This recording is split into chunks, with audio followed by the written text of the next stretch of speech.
today we've got a very special episode of the Lifestylist podcast video version. Normally what I do is I have a guest come over and sit right here and we do an audio interview, and then I turn the interview into a secondary piece of content, which would be a video of the interview. Well, today we've got Ben Greenfield coming over here to the house shortly, and rather than sitting down and doing one of my standard interviews, I had the idea that I could take him through my entire house, all my supplements, all my food, all my biohacks, everything in the whole property, one by one, and go through each and every product or practice that I use, turn him onto some of my ideas, get some ideas and feedback from him, and just have a complete biohacking battle. And that's what you're about to witness. It was a really a lot of work to kind of put together the plan for this on what I wanted to show Ben. So I'm really excited for him to come over and find everything in this house and go through everything piece by piece, get his take, get my take, and share everything with you. And I want to preface it by saying, you don't have to do all this stuff to be healthy and happy. Ben and I just happen to be two people that really love to geek out on all things health and biohacking. And I think we even, we'll probably end up talking about this today, but I just want to preface it by saying, don't think you have to spend a bunch of money and take every supplement and do some of the psychedelic microdosing and all the crazy shit that we talk about. If you get a lot of good sun every day, exercise a little bit, eat a clean diet, have loving relationships, meditate, you'll be good to go. But we're just two guys that take it to the next level. So enjoy this video with Ben Greenfield. All right, here we go. Ben Greenfield. Yo. Come on in, my man. Luke Story. Good to see you, bro. You too, man. Right on. How you doing? Great. Good. All right, so. Cool place. Thanks, dude.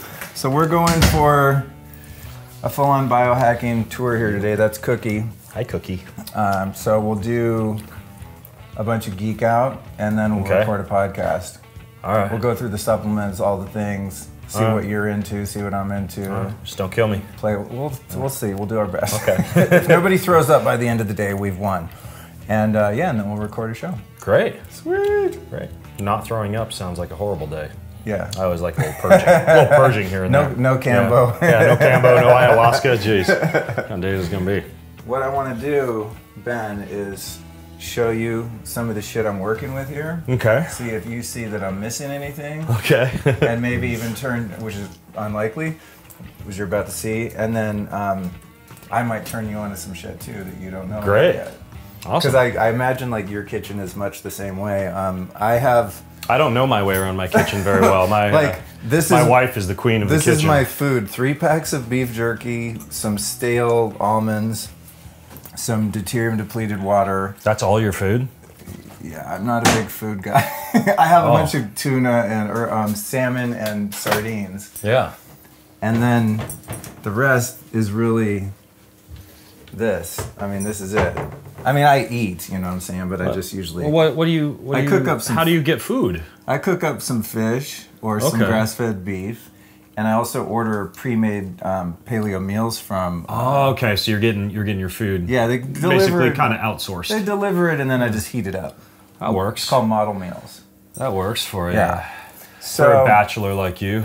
Yeah, I mean, when I had a girlfriend, up until very recently, she would cook, and we would pay a little more attention, but it's kind of more utilitarian at this point. Our house is just all organ meats and sprouts and fresh vegetables and a lot of real food. Yeah. But that's because my wife and my kids are absolute foodies and love to cook. So there's food everywhere. Yeah, food's lots of like ancient grains and rices and legumes and glass mason jars for fermenting. You eat legumes? Sprouting. Oh, absolutely. You tolerate them? Yeah. You do? Absolutely, yeah. You like have to sprout them and shit? We deactivate everything. We sprout it, we ferment, we soak. Yeah. Okay. Yeah, but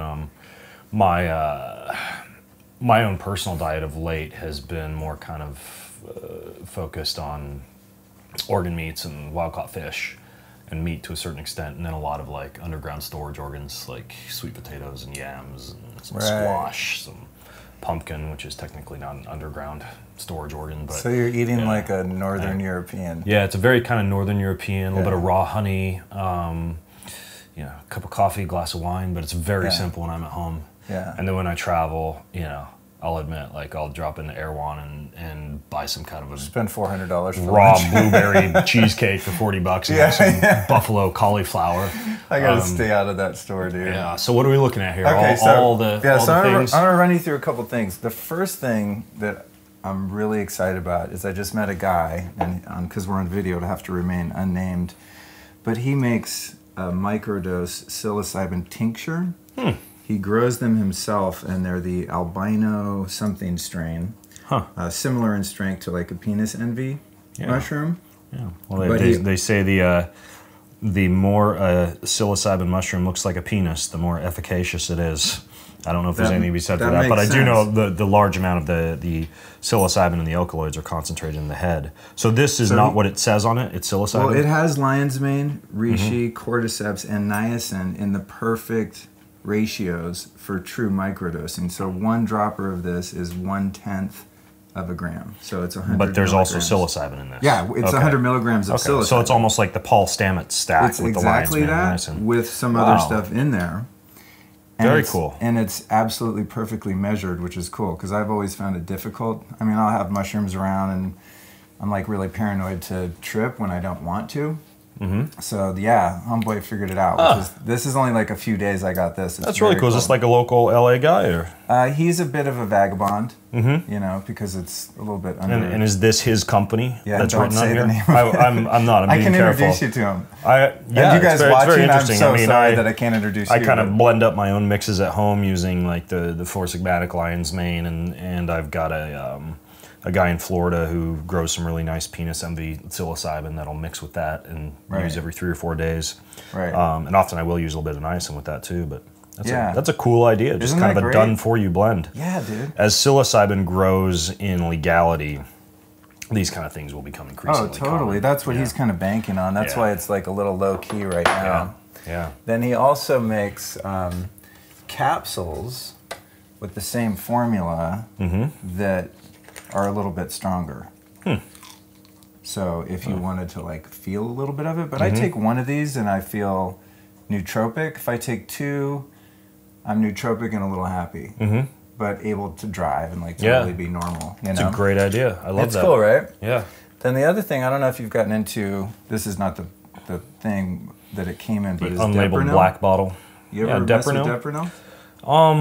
No, I've used it before. It's not something I am a huge fan of just due to the potential for overriding some of the receptors associated with dopamine, particularly. Right. It may result in a little bit of dopamine insensitivity, meaning that big picture explanation would be things that would normally be pleasurable for you begin to decrease in their pleasurability just because you get that much. Your dopamine receptors basically multiply, so you need more dopamine to fill those receptors. Oh, interesting. The more you use something like Deprenil, it is effective, but it's one of those that I don't use simply because I don't want to set myself up for needing more dopamine to get enjoyment out of anything from sex to food to anything So else it could that you make get dopamine Instagram and from. pornography ineffective. Theoretically, yeah. So looking at the pharmacokinetics of that, I'm not a huge fan of Deprenil. Yeah. It would also depend a little bit on your genetics as far as dopamine. Interesting. Some people are very fast dopamine responders, and kind of like a fast coffee oxidizer could probably handle a little bit more. I of am that. one of those. Yeah. Yeah, the Deprenil I do maybe 3 days a week, a really tiny dose, like 2 drops. And so if you have very robust COMT gene activity, you could probably get away with a little bit more. I find that it works pretty well, but that's interesting because I'm always nervous about anything that's going to down-regulate you, like taking melatonin all the time or glutathione, things like that your body is supposed to be making, and you're sending a signal to your body like, oh, you guys don't worry about it, I got it, Yeah. So yeah. Yeah. Okay, cool, interesting. The other thing, the other thing I want to show you, you interviewed Dr. Ted, right? Achacoso. Yeah. So, have you gotten any of his troches, the Canatine Blue? Yeah, those are Or really blue nice, and I especially like those for a walk in the sunshine, because the methylene blue gets activated by the photons of sunlight. Are you serious? So the best way to take that, and I actually, those things are a little bit hard to come by right now, but I don't even use them unless I'm in the sun, just because I want the full benefit Oh, that's of funny. using it. The infrared light panels can work all right, but I think some of the visible rays of sunlight and the concentration when you're out in the sun, the heat might have a little bit of an effect too. Right. I have gone on a morning beach walk 3 times since I've been here in LA, and each time I had one of those dissolved in my mouth, and you just feel this nice little uptake of energy. He puts a little microdose of CBD in there, right. A little bit of nicotine, right. A little bit of methylene blue. I think there's one other thing in there. CBD, methylene blue, nicotine, caffeine. Caffeine, yeah. Yeah, caffeine's the 4th one. Yeah. Yeah, I freaking love these things, and they're just in the process of scaling, as you said, so they're really scarce. Yeah. They just sent me some, and I'm like, wait, how many? Okay, I have to pace them out over the week when I record podcasts. But for nootropics, dude, these things are one of the most effective I've ever tried. Yeah, and methylene blue is actually, it's very good for the mitochondria. You, kind of similar to the use of something like a Juve light, excess activation of cytochrome C oxidase in the mitochondria can cause free radical production that can get out of hand, meaning that you wouldn't want to use too much methylene blue. You wouldn't want to stand in front of a Juve panel for more than about 20 minutes. Right? So it's very similar to a lot of these hormetic type of stressors. You know, I rarely will get an ice bath for longer than 10 minutes just because, you know, too much results in excess stress. So you know what? When I do over 10 minutes in the ice bath, which mine's usually around between 35 and 40 degrees, 10 minutes is kind of my sweet spot. And now I kind of have just an internal timer. I know when it's 10 minutes. I used to have to set an alarm. But the days where I go 15 or 20 minutes, I actually get really tired. After I warm up super fast. I'll work out a little bit, jump on the trampoline, but the rest of the day I'm kind of like dragging ass. And have you ever worn a blood glucose monitor? Not during. Well, once you get past about 10 minutes, the hypoglycemia in most people stays with you for about 5 to 6 hours. What? Meaning that you can have a blood glucose of 40 to 60, and if you're used to, you know, humming along as most people are at, even people who are low carb, you know, metabolically flexible, they're going to be at 60 to 90 for blood glucose. But if you drop that down to 40, you're going to feel like this kind of cognitive slump. And the best way to know if that is the case, if you don't have a blood glucose monitor, is just like eat a yam or a sweet potato or something like that. And if you feel that surge of energy, it's just because the glycemic drop in response to the cold is that intense. Trippy, dude. Yeah, which is great if you're, you know, if you're trying to kind of get on the bullet train to metabolic flexibility, but it does kind of suck. Like it can drain your energy, it can take away your focus. So I'm a fan of smaller, more sane bouts of the ice bath. You just explained why I usually kind of at 10, I'm like, I'm good. Yeah. Because I have the tendency, I'm like, well, if 10's good, 20 minutes must be better, but not necessarily. Yeah, and you could always just get like an AccuCheck blood glucose monitor from Walgreens or CVS if you didn't want to get a prescription for a Dexcom or a Freestyle or something like that.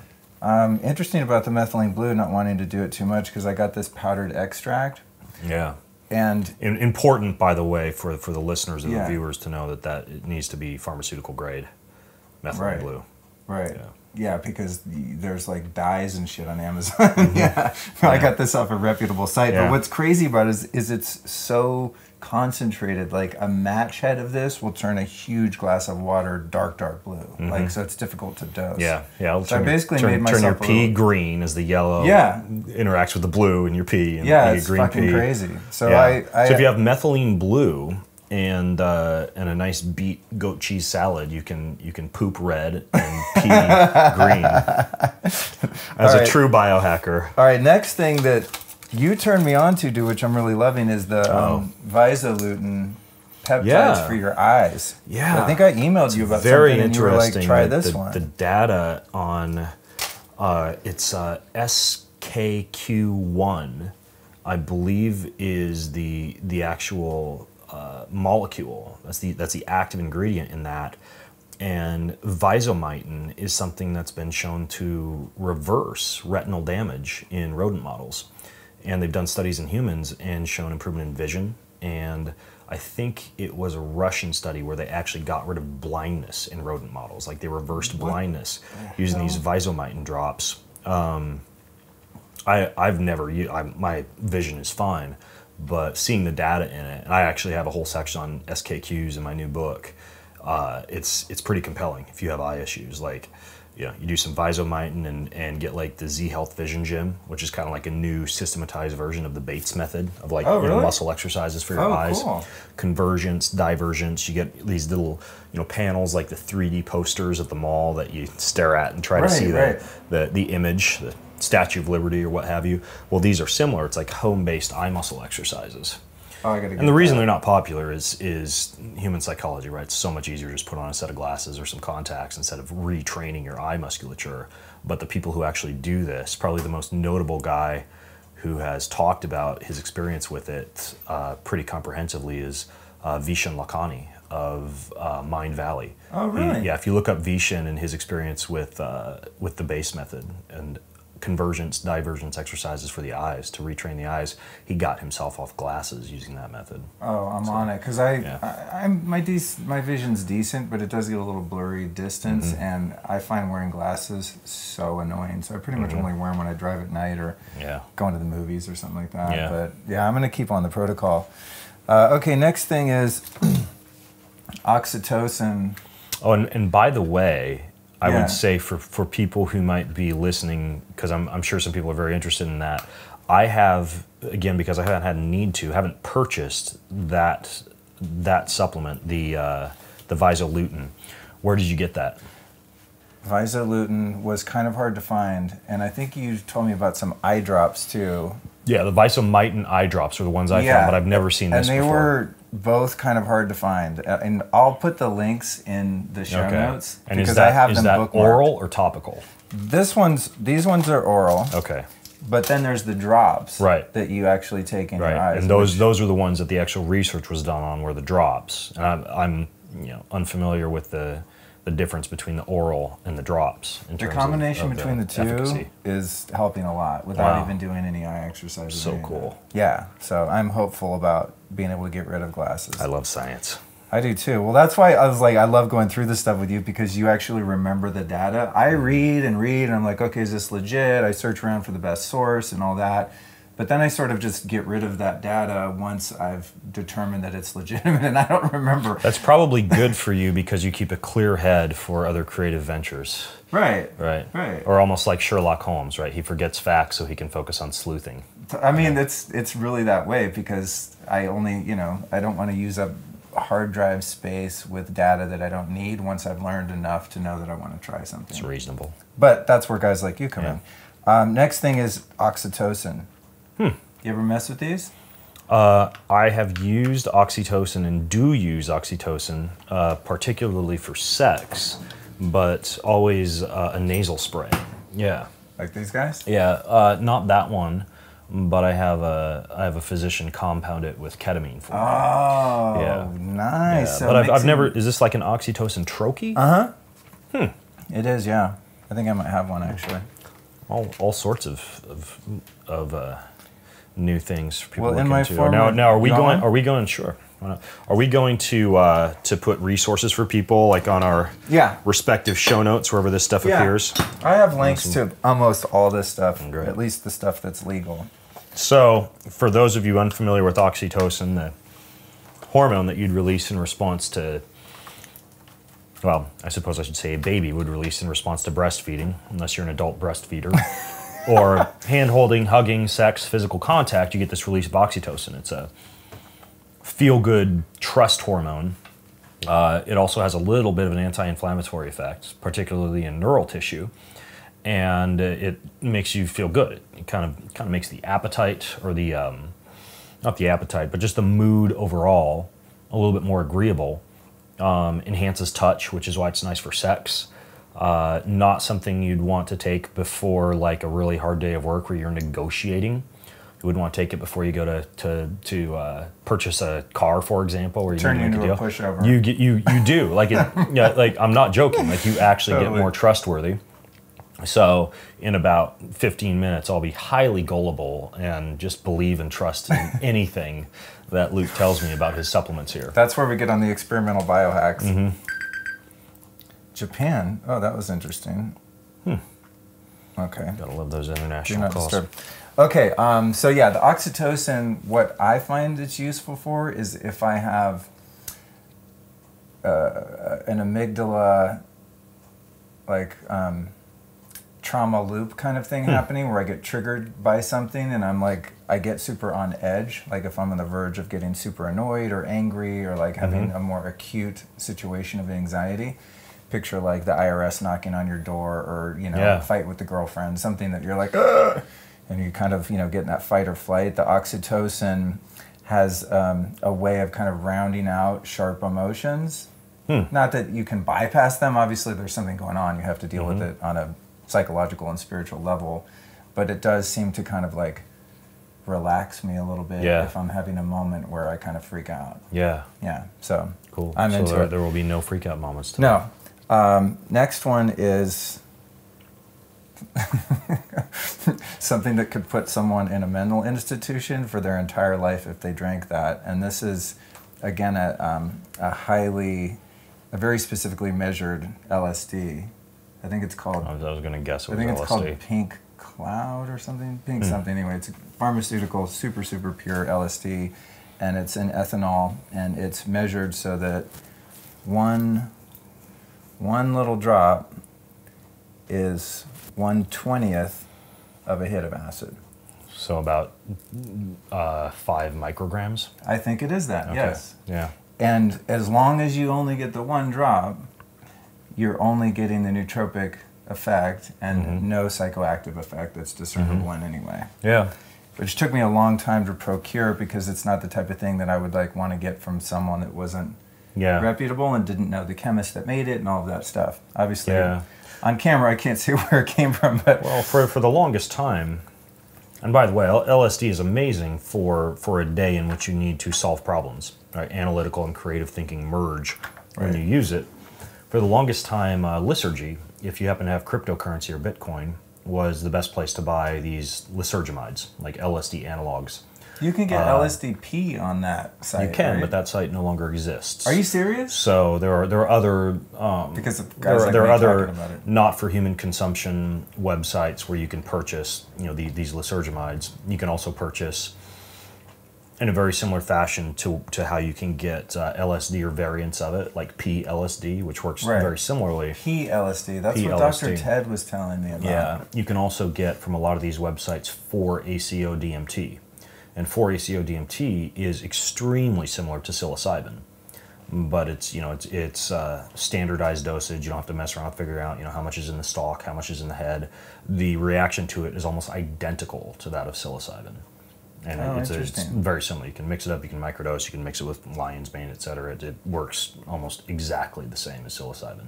Interesting. Yeah, and that one also you can buy in powder, you can buy in liquid, and these are usually like chemistry websites that you get this kind of stuff from. So proceed with caution with any of this stuff, the same way as you would proceed with caution with stuff you can get off Amazon. I mean, you can get caffeine powder on Amazon and kill yourself, literally. Like the toxicity of caffeine is remarkably low. You take a couple of tablespoons of a caffeine powder, you can just buy bulk, and you can die.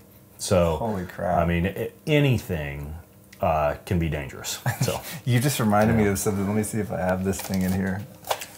I probably hid it from myself so it didn't happen again. But one day I was going to get frisky. And by the way, as you're digging for that, please note that there is no way in hell that Luke has children. Because if you were in my house, this is exactly about the height of a 10-year-old boy. Yeah, no, that would be in a safe, right? Yeah. What I was looking for, here it is. God, this evil stuff. Yohimbe HCl. One day I was going to get a little frisky, and I was like, Yohimbe, like aphrodisiac, enhancer of sex. I didn't realize this was like a pharmaceutical extract of the Yohimbe bark that's super strong, and I kind of eyeballed a dose. Yeah. And it's the closest I've ever been to taking myself to the hospital. Like my heart was exploding out of my chest. I turned beet red. I was sweating. It was the worst anxiety I've ever had in my life. I'm sure the sex must have been amazing. Yeah, totally. Or non-existent. Well, that's just from the sex. No, but the only reason I didn't go to the hospital, I was like, what are they going to do? I was like, Yeah. And I took a sauna, I took a bunch of charcoal, like I did everything I could to get it out of me. The best thing you can do is sweat, consume a binder like charcoal or chlorella, and then just sit it out. So to your point, all of the stuff that we're talking about, I don't want to be like a promoter of things that are dangerous. These are like just things I've researched, you've researched. Yeah, these are tools. You have to be really careful. You know, God has covered this planet that we live on with all sorts of amazing molecules. It's not to say you take each and every one of them every day. If you were to open, well, not your refrigerator, but my refrigerator, you know, like I said, there's sprouts and fish and meat and mayonnaise and mustard, and you don't open my refrigerator and say, holy gosh, Ben, do you eat all this stuff every day?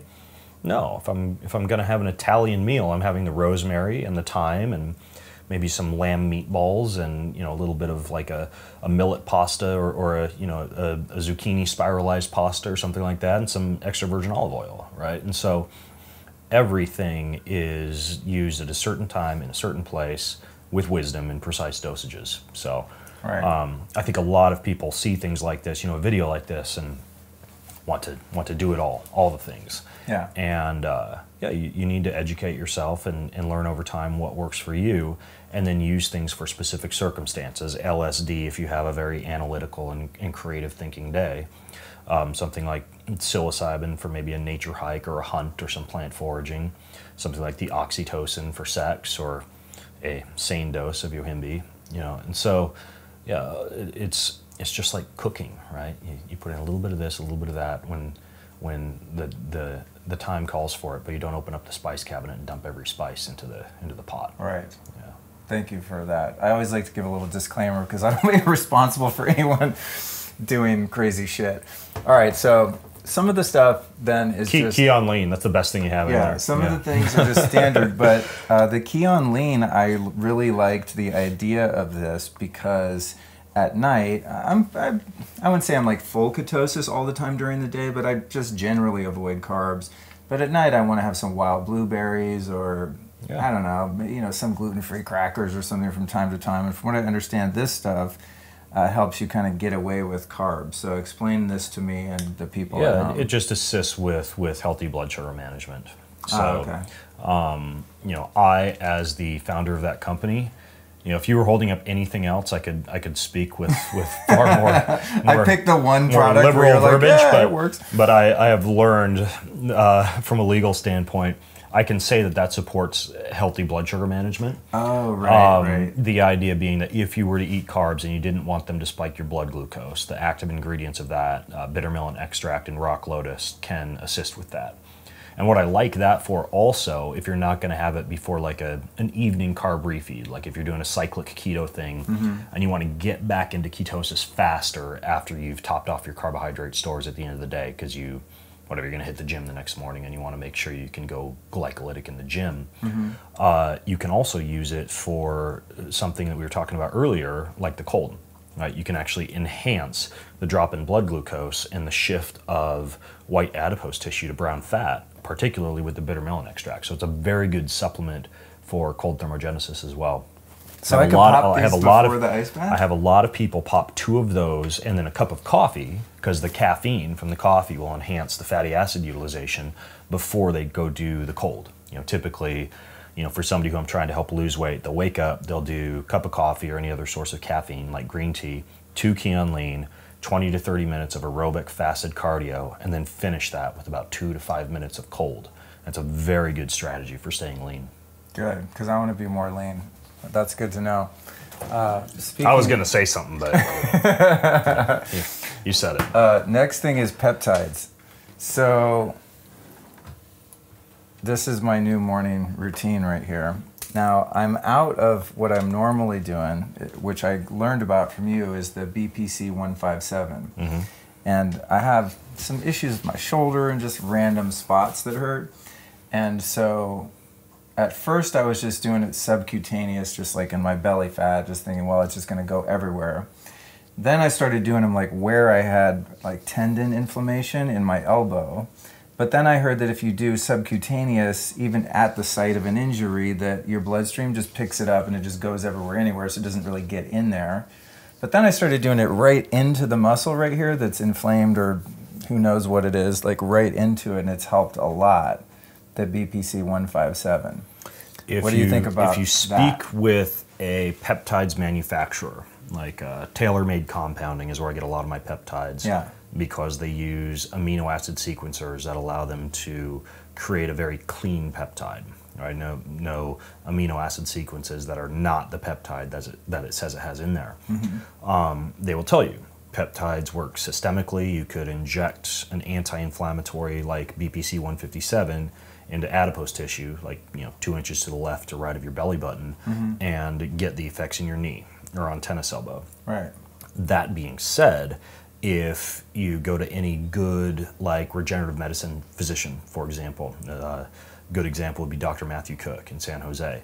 He will take like a big long needle, and in the same way that you'd inject like a placental matrix or stem cell or exosomes into a joint, will do that with BPC 157. Oh, really?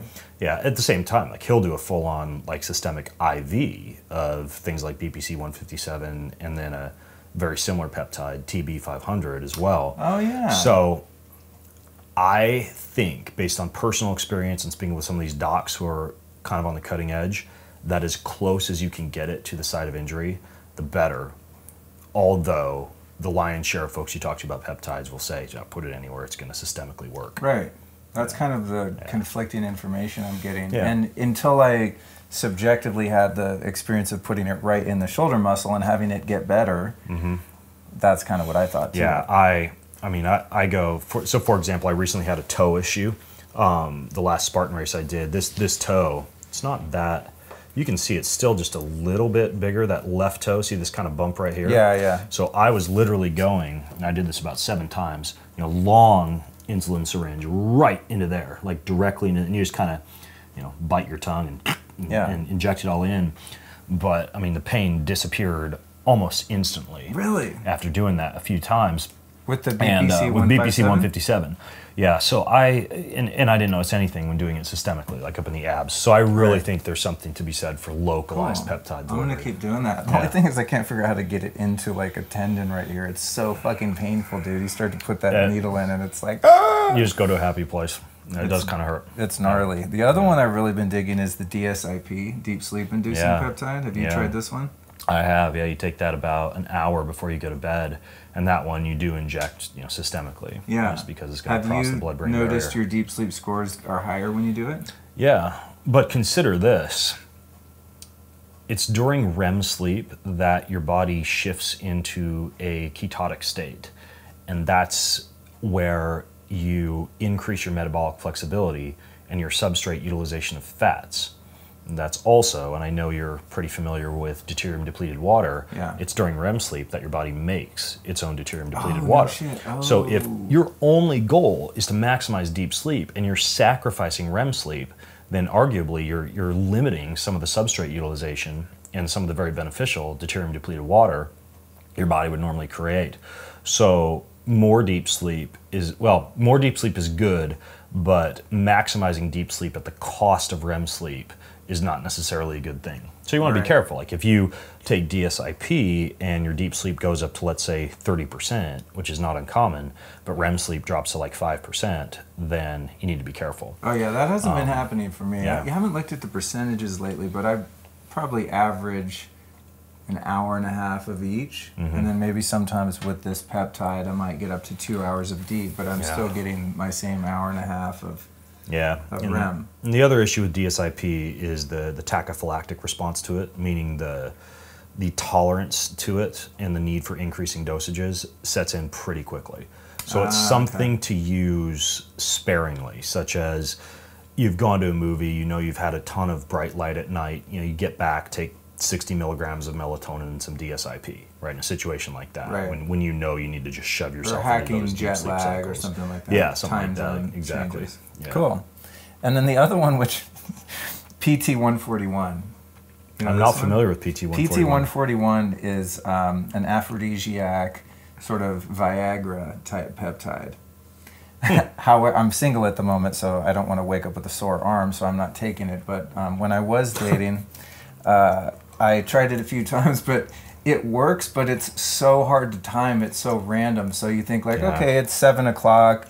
Maybe I'll take it now, and by 9 or 10, we'll probably be going to bed and have a need for it. And nothing, you know, different really happens. I'm out of the ordinary. And then like at 4 in the morning, you wake up like a 16-year-old with a pup tent in your bed. And it's like, it's got some value there if you really wanted to do some work, but the timing is so random that I can't figure it out. So hence I kind of left it alone. I recall now I actually had heard Carl Lenore of Superhuman Radio, who occasionally podcasts about peptides, talk about PT141 and compared it to the old bodybuilding peptide melanotan, which you would inject to induce a tan without the tanning cream or the tanning lotion. And the side effect of that is big boners. I used melanotan a few times and had almost like a priapasmic-like reaction, meaning that I got boners during the night that would keep me up because they wouldn't go away for like 5 or 6 hours, and you can't sleep, and you know your dick hurts when you wake up. So I got pretty disillusioned with that stuff pretty quickly. I actually got a nice tan. I mean, within a week, like I was developing like this nice bronze tan, but not worth it. I mean, even if you are doing it for sexual performance, let's face it, like not many folks are using something like that so they can have 5 to 6 hours of sex every night. And you talk about deep sleep disruption, that's you're not gonna get much sleep. So I mean, even I'd rather use just something that very quickly induces a boner, like nitroglycerin creams, very good for that. Like you just smear a little bit on your scrotum and like you're off to the races. What? Really? Keep a little bit of that next to your bedside. Oh, you need to be careful because that stuff is so efficacious. If you've taken like beetroot extract or anything with sildenafil in it, like Viagra, your blood pressure will drop so low you can pass out. So if you use nitroglycerin cream, just make sure you don't use other vasodilatory substances along with it. Dude, rad. I think I'm gonna take the audio from this and make it like a bonus to the actual podcast. There's so much. Honestly, I thought that's what we were doing anyway. So we'll do a real interview because I want to talk about a little more of the non-physical element. But we're almost done here. The rest of it is pretty much, there's a couple things, and the rest of it's just standard superfoods and stuff like that. But there's a couple things I wanted to get your take on.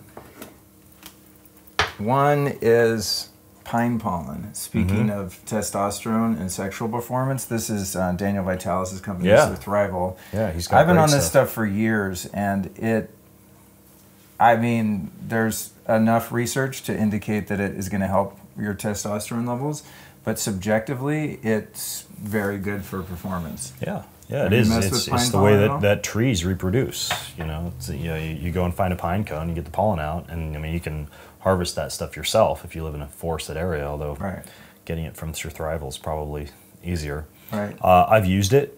I didn't notice enough of an effect to really keep using it. But the data on it's good. I mean, like if you wanted to experiment with it to see how it does for you, probably the first person that made that popular was Tim Ferriss, who said in 4 Hour Body that you should have some pine pollen with a big fatty steak to jack up your hormones before you go out on a date night. And there's a lot of people who anecdotally had a lot of success with pine pollen. I don't use it, but it can work. So, the racetams in the nootropic category. So you can see I have a really large can of paracetam.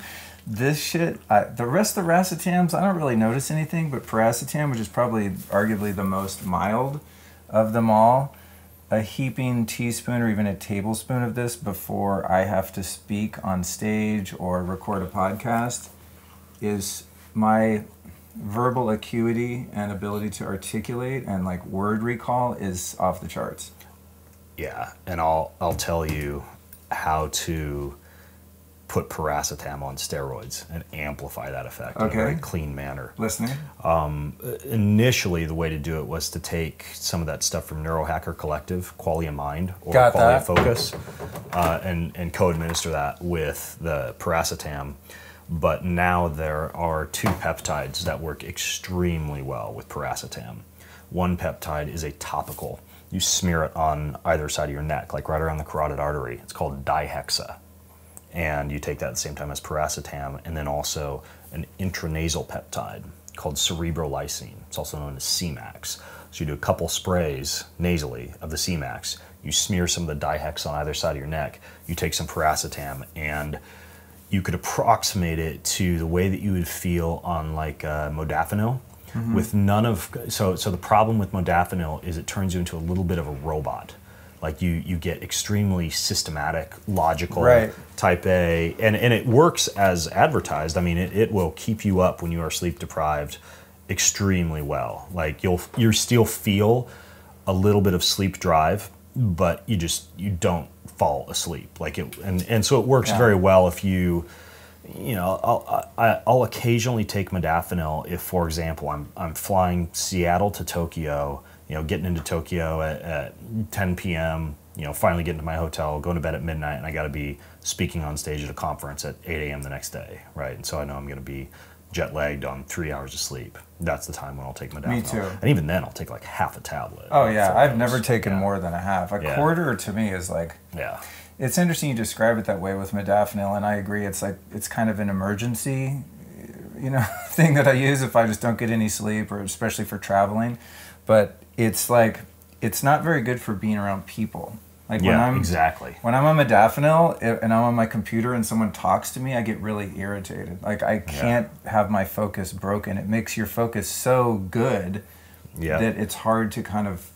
It's not really a flow state. It's like a fucking. I guess I don't want to be on modafinil around my wife and kids. Right? Like you're a robot. You're like, stop talking. I mean, I suppose maybe you could. I've never done this. Maybe you take Oxytocin right at the same time that you take it and kind of take some of the edge off. Who knows? But that paracetam dihexa C-Max combo is amazing. On it. Yeah. I'm doing it. That's my new podcast formula. The very last thing I wanted to get your take on, which I've kind of cycled in and out of, and this brand I just randomly picked up at Erewhon because I was like, oh, you know what? I want some of exogenous ketones. What's your current take on the ketones that you can eat? They're efficacious. I mean, like if you want to shift yourself into, you know, what you could arguably say is an unnaturally high state of ketosis that you would, from an ancestral standpoint, had achieved via fasting and carbohydrate mitigation, but you want to stack extra ketones on top of that for extra fuel for the liver or the diaphragm or the brain or the heart. If you are an athlete and you want rocket fuel, you take, you know, a good carbohydrate gel, you know, like glucose and maltodextrin or fructose and maltodextrin. And then you take ketones at the same time, and you can have elevated levels of blood glucose and ketones. So you've got like the best of both worlds floating through your system at the same time. It's useful for that. Ketone esters particularly are very good at modulating the NF-kappa B pathway, which can shut down inflammation, particularly related to something I know you're keen on, jet lag or airline travel. Oh my so God, if you take some ketone esters before you fly or after you fly or both, not only is it a great appetite suppressor and a calorie restriction mimetic, but it also shuts down a lot of the inflammation associated with jet lag. So, you know, Dom Agostino has done a ton of research on ketones for neural inflammation, for TBI, for concussion. I've used them when free diving and spearfishing to increase breath hold time, which they work well for also. So, again, it's a cool tool in the toolbox. You know, I don't think they taste all that great, but the safety and efficacy profile is pretty good. You would have to take a lot to shift yourself into ketoacidosis. Like you'd have to be, you know, 10, 11 millimolar of ketones. However, if you're taking a regular dosage of it, and you're one of those people who measures ketones with a blood or a breath-based ketone monitor, and normally you're at 1 or 2, or maybe on a good day 3, you take that stuff and you're like instantly at 7 to 8 millimolar. So I mean, it shifts you into ketosis extremely fast. I only have one way to test, and it's the little breath acetone, the little. Is it the keto? KEY? Yeah. The keto, the level, all those are approximating blood levels of beta hydroxybutyrate by measuring breath acetone. It's somewhat accurate. You know, it's not as accurate as a blood measurement, but far more convenient. And it works for most people to give you a decent idea. It's just funny because I test and I'm like, I haven't eaten any carbs in like a day, and I still never get above a 3 though, which is like light ketosis. I'm like, what the hell? And I think that's what prompted me. I was like, you know, I'm going to take some goddamn ketones. What I notice when I take the exogenous ketones is I have an incredible amount of energy. Yeah. It's crazy. And like mental energy too. It's really good for focus and stuff. Yeah. So that's where I'm at with it. Okay, Yeah. last thing in the kitchen is, you know, I've gone back and forth with a few different coffees. I don't have it in the bag, I have it in here. But then I saw that you were doing coffee, and I thought, those are your beans. Oh my gosh, Right? that smells like Keon. And so, yeah, Keon coffee, and I was like, well, if Ben's doing it, he's gonna be doing it right. And then I read kind of the stats on the Keon site, and it's not only tested for mold, but there's like higher antioxidant levels and all this next level shit. So give me like the spiel on why your coffee's awesome, because it's what I'm on now. And I have it on my site it just cups really good. I mean, we had it cupped by some different professional cuppers, and like it ranks very high for its cupping score, meaning the flavor profile is just really good for espresso, for French press, for regular drip coffee, pour over, whatever.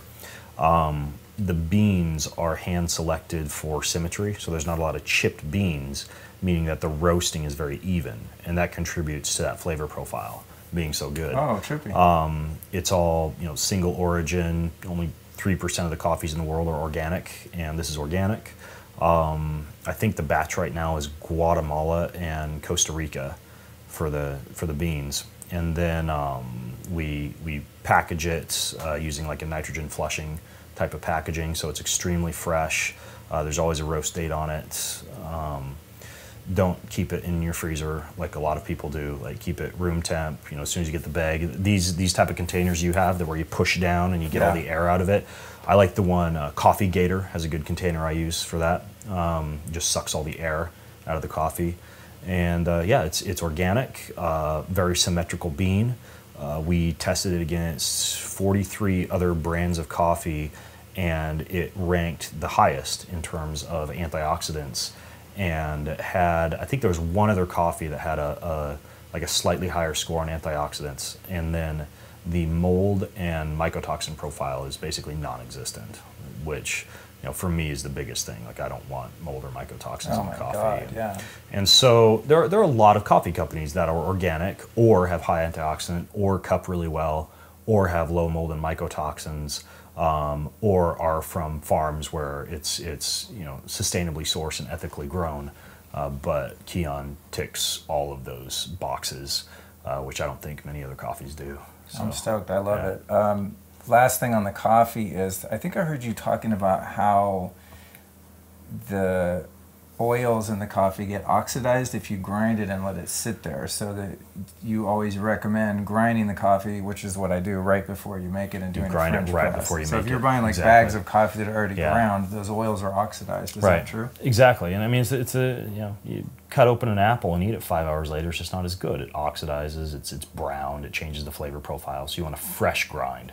Yeah. Right. Fresh grind and an appropriate grind, right? Like coarse grind for French press, thinner grind for an espresso. So that's important as well. I grew up with a father who was a gourmet coffee roaster and had to learn a lot about the settings on the grind for espresso versus French press, and the water is very important too. Aside from the bean, the type of water that you use is one of the most important things for coffee. And if you use structured water, water that has that extra bit of bonding between the hydrogens and the oxygen and the external vessel within which the water is contained, you get a better flavor profile in the coffee as well. It just travels through the beans a little better. You just reminded me of the last thing that I wanted to show you in here. So I use live spring water, which is these guys from Oregon. Comes in glass. Now, you get this stuff shipped to you from Oregon? Yeah. Wow. I used to go collect it myself, and I still do sometimes. I have a bunch of 5-gallon glass carboys in the garage, and I find springs around Southern California and wherever I am, and go fill up, and then I keep them in the garage covered. But then my friend Makunde started this company, and he delivers it, so it's much easier. So what I'm doing now is I'm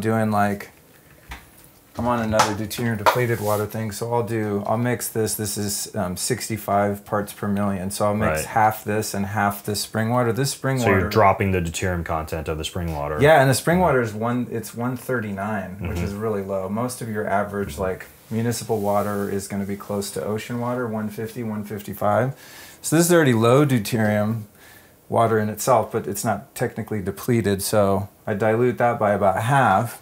And then I put it over here on the on the vitalizer.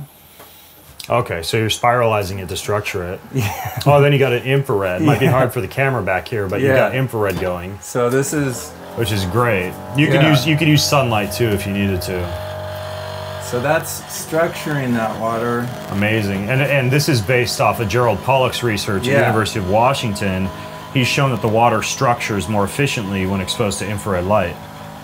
That's great. That's cool, right? That's a cool system. Yeah, I'm stoked. I dig that. I'm stoked. I mean, I just had that panel from Juve, and I have the big one, so I was like, what am I going to do with this? And it just fit right there. We need to put all this stuff in the show notes for people, for sure. And then tell me about this. Yeah, now, you have that's a Somavetic. Yeah, so this is I have one of those in my office, but what are you doing with it with the water? Well, the Somavetic also restructures the water. And how is a little hard for me to explain, but I am interviewing the inventor next week. But the Somavetic goes about 100 feet in every direction, and it's made from all of these different crystals and minerals and whatnot. Yeah. And so it creates a radiating field, and not all of the units do this, but some of them restructure the water in a way that I can't begin to explain. But I needed it in my house anyway, just to mitigate any EMF, so I thought I might as well keep it where the water is. I like the Somavetic products. My only complaint about them is the intense blue light. The intense blue light. In looking at the research, the #1 place I would put it aside from my office, which is where my Somavetic is right now, would be the bedroom. And instead I have the Blue Shield cube in the bedroom, because it's dark and black, and the Somavetic in the office. I would love to do some sleep experiments with the Somavetic, but it's just, I could probably throw a pillowcase over it or something, but they need to get rid of the blue light. I'm going to tell them that, because he was like, I got 3 of them. So I have one in my office next to the Wi-Fi router, then I have one in my bathroom, which I have a Blue Shield cube in there too. And he's like, which one of these do you like the best? And I'm like, I don't know, because I plugged in all 3 because I'm just hardcore. And I said, I would like whatever one doesn't have blue light. Yeah. Which is why I put it down here in the lowest possible place. Until I saw yours here, I was unaware that they made one that, yours has blue light at the base. The one I have is just like the entire thing emits a ton of light. I think you have to put something over the top of it, which is like, I have the amp coil too, and I love that thing, but the same thing, they installed a blue light in it, so every time you turn on at night, it just... Same thing with Dr. William Pollack makes a great pulsed electromagnetic sleep mat called the BioBalance that stays on the entire night with settings for alpha wave, gamma wave, theta wave, etc. But the dashboard on it is like the brightest blue light you've ever seen, so if you turn over at night, I just put a book on top of it. But some of these manufacturers in the biohacking industry, I think they'll eventually catch on that you got to pay attention to the actual panels that you use. Dude, well, what I have to do is I do these True Dark stickers. Like I put them on on every little blue light on here. I took the True Dark panel, the blue blocking panel, and wrapped this fluorescent light in it. So what'd you do here? I wrapped the True Dark panel around the fluorescent light.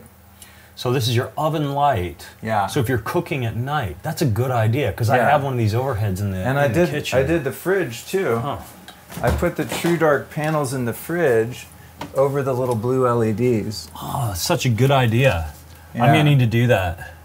Yeah. I'll have to re-listen to this podcast after we record it and remember a few of these things. The funny thing is about these, and even up here, like that shit shines right in your face when you open the fridge at absolutely. Because I have all amber incandescent bulbs in the whole house, so you get used to that, and then I really notice when I walk by the dishwasher, I'm like, God. See, I always wear my red light glasses at night. I use those wraparound raw optics.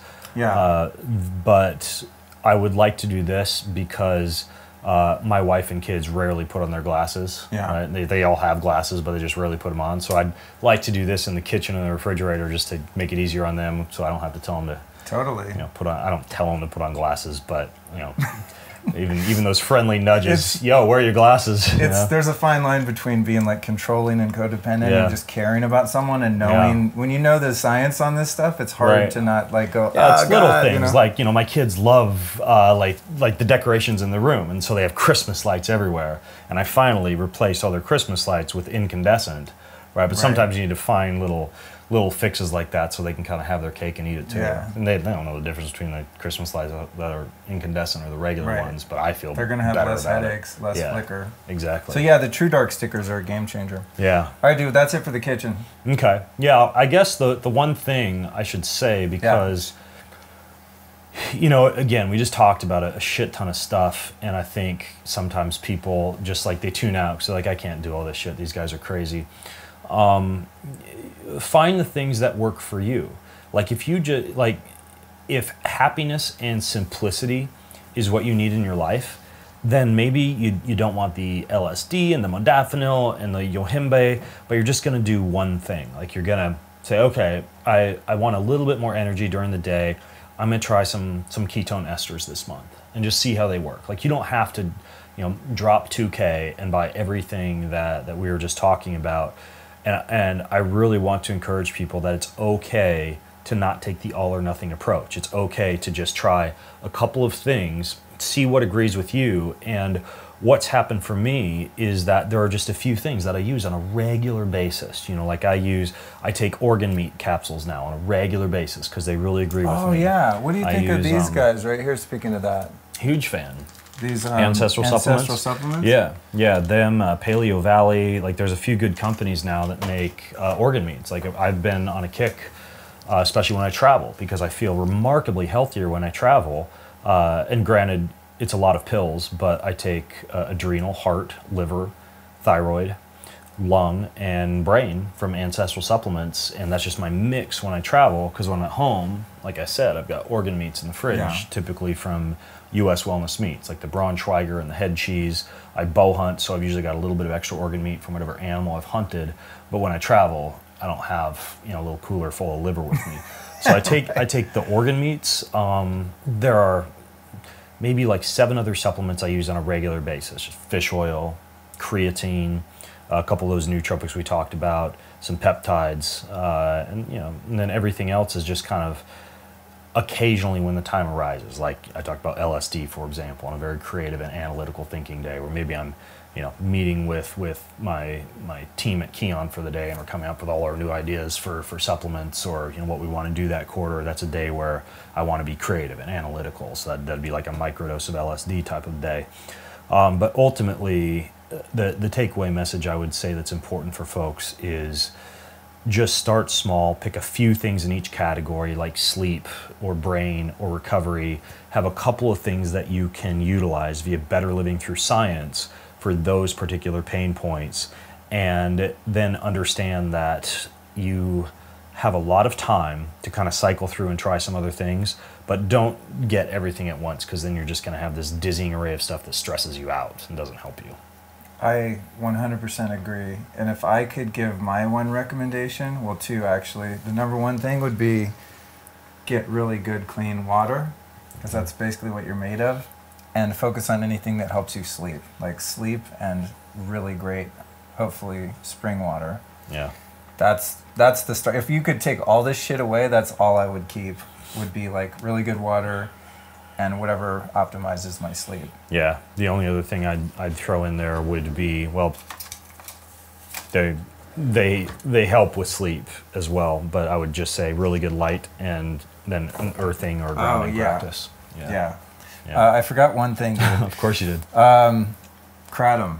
Yeah. Another controversial one. Yeah. Myself having a history with drug abuse, which thankfully I've been rescued from for many, many years, I'm very careful. I think there's some people who would look at your supplements cabinet and say you still abuse drugs. Yeah, I think so too. But, you know, with things like microdosing, psychedelics, it's a slippery slope for most of us, and that's another caveat I would give to anyone that's had a history with that. I feel firmly grounded in the idea that I'm not going to run around and drink alcohol and do cocaine and all the shit that I used to do. But kratom is something I heard about a while ago, and because it's kind of a natural opiate, I was really afraid to try it, but then I have persistent pain, and I don't want to take painkillers. So I started experimenting with it, and I have not had any problems at all feeling addicted to it. I don't crave it, I don't miss it, I don't think about it when I don't have it.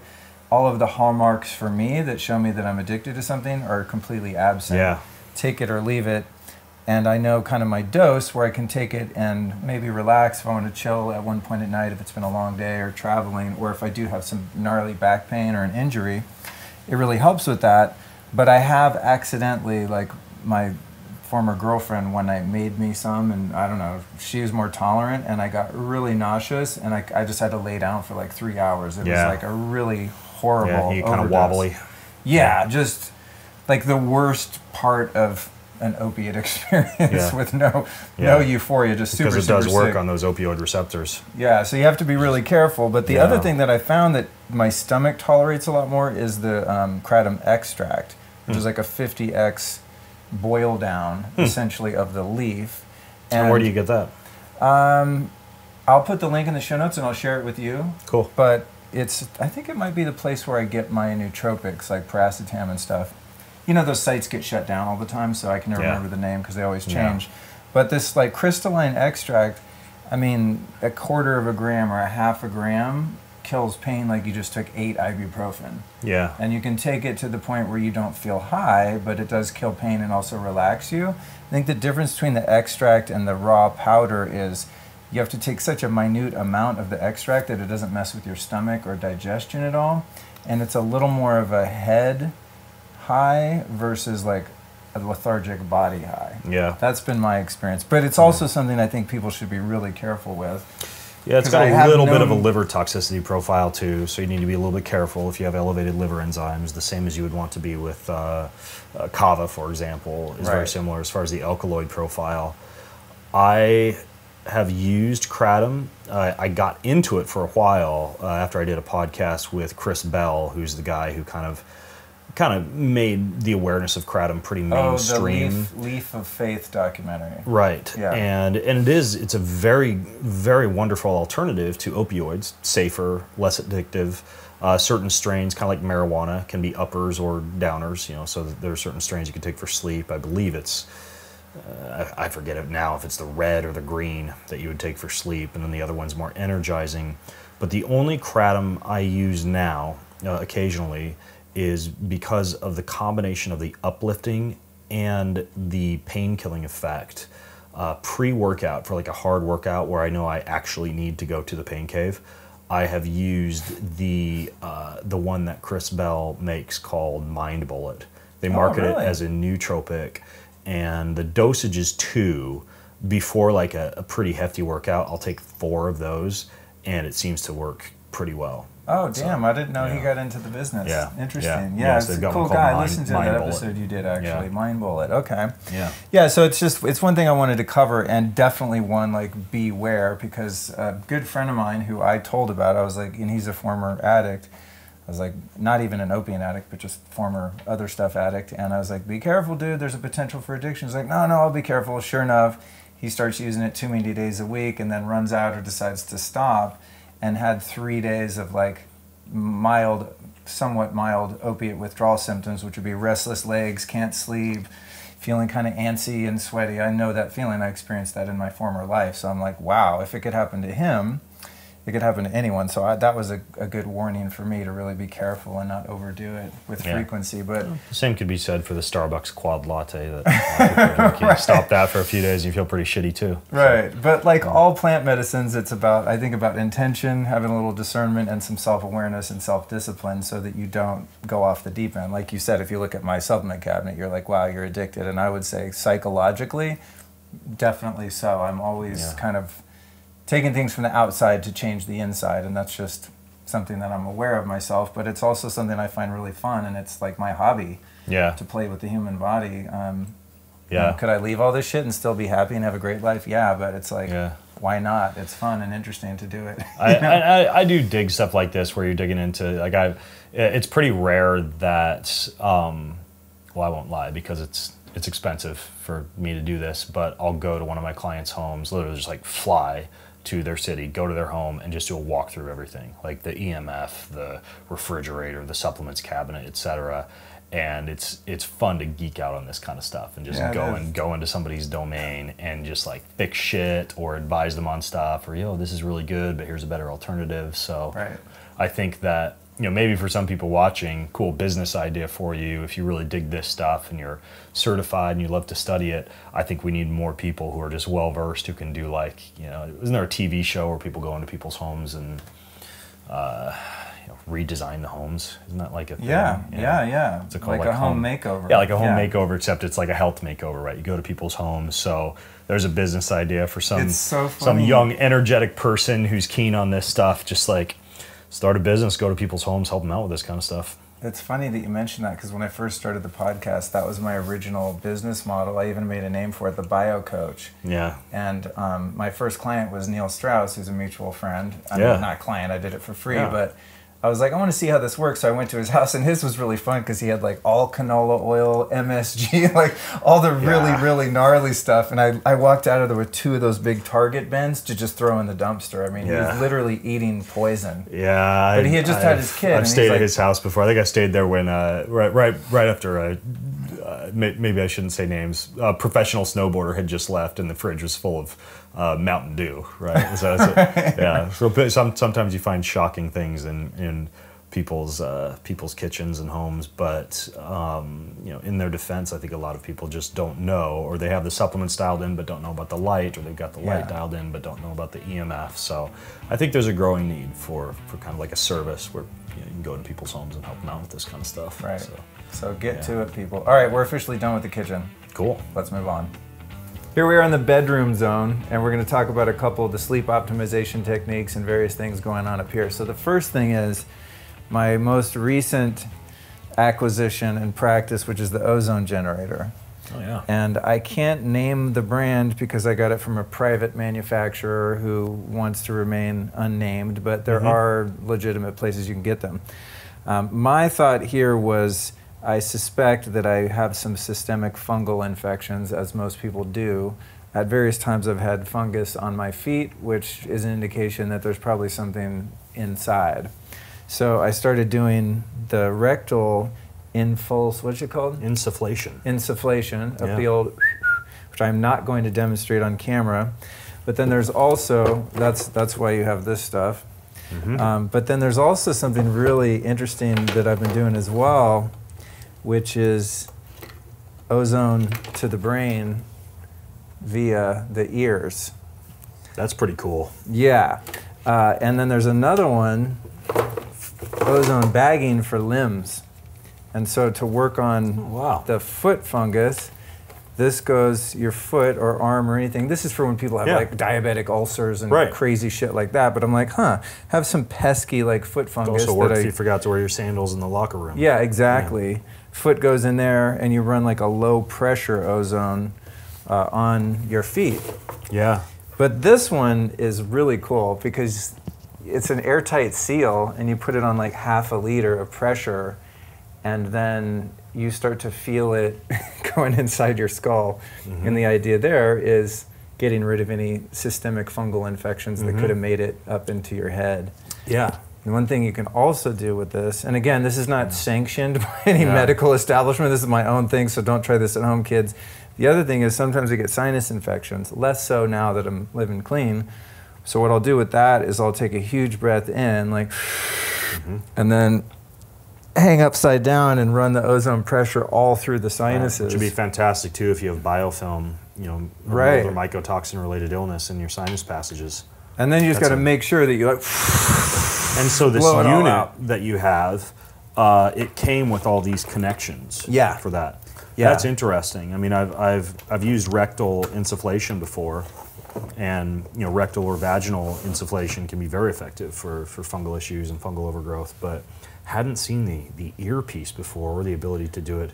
I mean, I've seen the nebulizers where you can nebulize it, but that is a cool setup. I dig that. It's cool too because when you do it in the head, it goes through all of your sinuses and everything too. So if you have any kind of weird like lymph shit, like basically anything from chest up gets affected when you do it. Through the head. The concentration, you know, a lot of people have, or not a lot of people, but it's easier to use like an ozone water generator where you're just drinking the ozonated water, but you're getting nowhere near the effect of the singlets that would damage the fungi that you'd be getting from something like this. Yeah. That's pretty cool. Yeah, I've been working on the Frank Shallenberger book, The Ozone Miracle. It's covering up the logo on this right now. Oh, sorry. That's okay. But the interesting thing with this secretive. book is he talks about all the different protocols and the concentrations of gamma that you want for the different things. Mine's just set on high for everything, which is probably not the smartest way to do it. So I'm researching right now to get more accurate dosing so that I actually know what I'm doing. Yeah. Which I normally wouldn't wing something like this, but ozone is relatively safe anyway. So Yeah. as long as you don't breathe it in your lungs. Right, That's the main exactly. thing. Exactly. Wow, very cool. The Ozone Miracle by Frank Shallenberger. Yeah, he's kind of the guy. You know, he's, Yeah. as far as I can tell, one of the foremost experts. I'm working on getting him on the show and covering ozone because it's weirdly something I haven't covered, but it's useful for so many different things. Yeah. And then there's a whole other mitochondrial oxygen issue that it's really good for too. Yeah, and if you need to, so if you had a machine like this or access to a machine like this, you can hit neural tissue, you can hit the sinus passages, you can do the rectum, you can do the vagina, but the blood is difficult to get. Right. And so that's where that cool procedure that a lot of docs are increasingly using now called ozone dialysis is amazing. Is that the 10 pass IV? Yeah, I did a few rounds of that. You can do 10 pass ozone, but then ozone dialysis is a little bit different where it's literally like passing the blood through a dialysis machine and ozonating it simultaneously. Oh, really? The 10 pass ozone, it's being ozonated but not filtered. And Dr. Matt Cook, I interviewed him. He's got the clinic up in San Jose, and he does that ozone dialysis. Phil Leno, I just found him in Spokane, Washington, and he's doing it too now. So Really? I'm In your hometown? I'm going to go in for a few days of it with Oh, Phil, cool. probably this winter, and see what kind of sludge I can clear out from the The bloodstream. Cook guy is the peptide guy too in San Jose. Yeah, he's amazing. Cool. Matter of fact, I'm having dinner with him tonight. Oh, cool. We're recording a country music album tomorrow morning. Are you really? Here in LA, yeah. So Oh, we're meeting up dope. for dinner. We both love country music. He blasted all over his office, so we decided that's to. cool. He has a patient. He's like a music guy and has a studio, so we're gonna go Sweet. make some music. Yeah. All right. The other thing, which Total is, rabbit hole. which is part of the ozone setup, is the air purifier. So I have this Austin Air HealthMate, which is just a HEPA, and I keep it over near the ozone so that A HEPA air filter. Yeah, so that I'm just blowing fresh air basically to blow away the ozone that I might be breathing in. Yeah, that's smart. But I've not really, I wanted to get a molecule. I've seen some different air purifiers out. I've had the Austin Air things. I've had these for 20 years. Yeah. But now you have like more advanced air filtration. So what are you working with at home right now? I have in my home, because I built it, all the venting has its own HEPA filtration system built in called an Aller Air, and that uses UV light and HEPA. And then I've got a couple of those standalone molecules. And the molecule filter, for those of you who don't know about it, spelled with a K, it is not a HEPA filter. They use a microfiltration process that filters out, things that are like 1,000 times smaller than what a HEPA is going to catch. So that's like the creme de la creme. Those are about, I think, $700 to $800 for a single standalone unit. But it'll cover a room like 400 to 600 square feet. I think that's why I haven't gotten a molecule yet. I link them on my site just because I researched it enough to think they're probably the best. But then I go to order one, I'm like, $800, really? And as with many of these things, like we were talking about downstairs in the kitchen, where you've got blue light producing devices, the molecule does have Wi-Fi, but it's disableable. You can go into the settings and disable it. So just make sure, if you get a molecule, you can go into the settings and make sure you turned off the Bluetooth and the Wi-Fi, especially if you have that in your bedroom, for example. Smart. That's the thing. When I moved in here, I installed all these Sonos everywhere, and then when I had Brian Hoyer over and doing a screening, every Sonos speaker is basically like a Wi-Fi router in your house. Yeah. It's a freaking disaster. Yeah, we hardwired our music system with Cat 6 shielded Ethernet cable in the walls, and again, I realize a lot of people can't do that because we built, so we were able to do it from the get-go. Do you have a kill switch or like an EMF, something that will knock out the EMF kill at switch night? I have downstairs, and it's going to be installed momentarily. What I do in here at night is there's a breaker box in the laundry room, and I just kill all the power in here at night. Yeah, and which is amazing. EMF kill switch is hooked up to the main breaker for the house, and you can just flip that Or can you control it remotely, like if you're laying in bed and it has a remote, and you can choose which breakers you want to turn on and off. Yeah, so that's going to be the game changer. When I rent this place. When I buy, I'm going to do like you and just make a compound and do it right. Yeah. But I don't want to spend the money on a place I'm renting. Right. You know, it's like it'd be nice for the next renters, but I'm not trying to like put money into their real estate holdings. Yeah. Okay, so the next thing is spinal decompression. And this is something that used to be only available at chiropractic offices. And Glenn from Pristine Hydro down in Laguna Beach, a great filtration system, which I'm about to install in my kitchen. Wait, water filtration? Yeah. Okay. I mean, I drink the spring water, but I don't always want to use that for cooking and coffee and plants. So Pristine Hydro is like a central filter, like an under the sink type of thing? Yeah. Okay. Yeah, and they put mag bicarb in the water, they vortex the water. Great. They do the whole thing. It's pretty very cool. Yeah, they're as far as filtration, they're one of the best. I know you're pretty hip to the filtration stuff too, and your dad makes something really great also. Yeah. There are definitely the Hydro Energizer is the one he makes. Cool. Yeah, I've actually looked into it. So this guy, what's this thing called? It has a real name. I forget. It's called the Home Track. The Saunders Lumbar Home Saunders Track Lumbar Home Track Deluxe. Yeah. So the way this works, it comes with the hand pump, but Glenn taught me how to hack it, so you can use an air pump, which makes it super fast. Yeah. So for people listening, it's like this platform that you're laying down on with a pump attached to it. And what's going to happen is sort of like a medieval stretching your spine. So these straps go around your hips. Gotcha, yeah. These straps go around your ribs, and it pulls your lumbar spine apart and decompresses it. Yes, this is like, okay, so and it feels I have this thing called called Dr. Ho's Decompression Belt. You could like wear it on airplanes and stuff. It comes with a little handheld pump. You put the belt around your waist and you pump it up, and it decompresses the spine while you're sitting on the airplane. Really? Or whatever. Yeah. This looks like kind of an upgraded version of something like that. You want to try it? Yeah. All right, lay down right here. Which way does my head face? Head's up here. Okay. And then lay so your midsection is right in the slit there. So meaning like the space between your hip and your rib is right where this crack is. Okay. Yeah. Turn it the other way? Sure. Sit up for 1 sec. Okay. Let me flip it. Like that? Yeah. Okay. Okay. Cool. And by the way, for people listening to this on my podcast, I'll put the video at bengreenfieldfitness.com/Luke Story if you want to see some of this stuff, and I'm sure Luke will have the video as well on, totally. on his website. Okay. So this is catching your hips. You have a substantially smaller waist than I do. Yeah, we know who works out more. That's genetics. Oh, really? Yeah, I've just like all the boys in the Greenfield family have these like Victorian corset-like waists. That's funny. And big shoulders.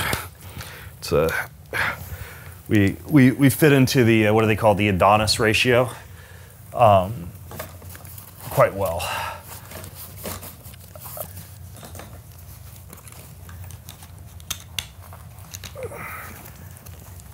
But not as well as I'm going to after this. Yeah, Wow. this thing feels so good, dude. Oh, wow. Okay.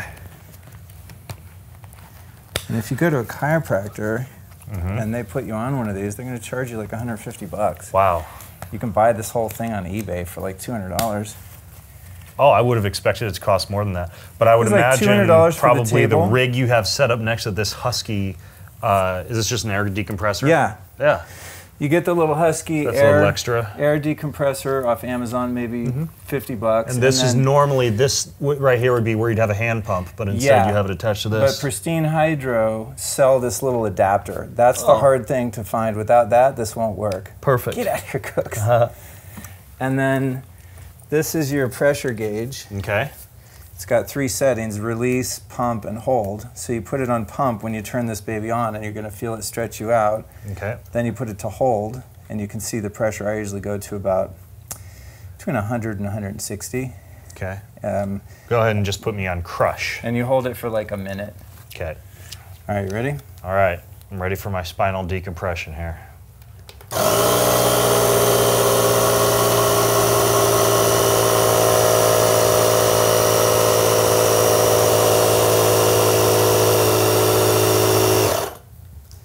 I did 10 sets of 10 hex bar deadlifts this morning. So this is probably perfect for post deadlifting. Your workouts are nuts, bro. With so each one, sometimes I'll just do simple workouts, but they're still hard. So it was 2 minutes on Jacob's ladder, and then set of 10 hex bars, and back to Jacob's ladder to hex bars, just back and forth. Oh my God. For 10 rounds. Try out that workout if you'd like. Jacob's ladder to hex bar deadlifts. This feels great. Doesn't that feel good? Yeah, it's just literally decompressing all the vertebrae. Like I can feel like I'm just completely stretched out right now. Well, it's interesting. You'll feel the vertebrae spread out, and then it'll move your body. Yeah. You can actually feel more separation between your hips and your ribs. I have to say, actually, for people who would want a portable solution, because like I mentioned, I have that Dr. Hose decompression belt. Yeah. It actually feels kind of similar to what I get from that. Oh, cool. Yeah. That's awesome. I'd like to wear that when I'm at my desk. Right. Dude. It's so useful if you're just like, on the go, you want to decompress your spine while you're driving or on an airplane or at your desk. Right. You just don't want to have a big meal before, of course, because it literally just like compresses all your organs as well. So. All right, we're going to release you now. Okay. That's probably been about a minute. Release the hounds.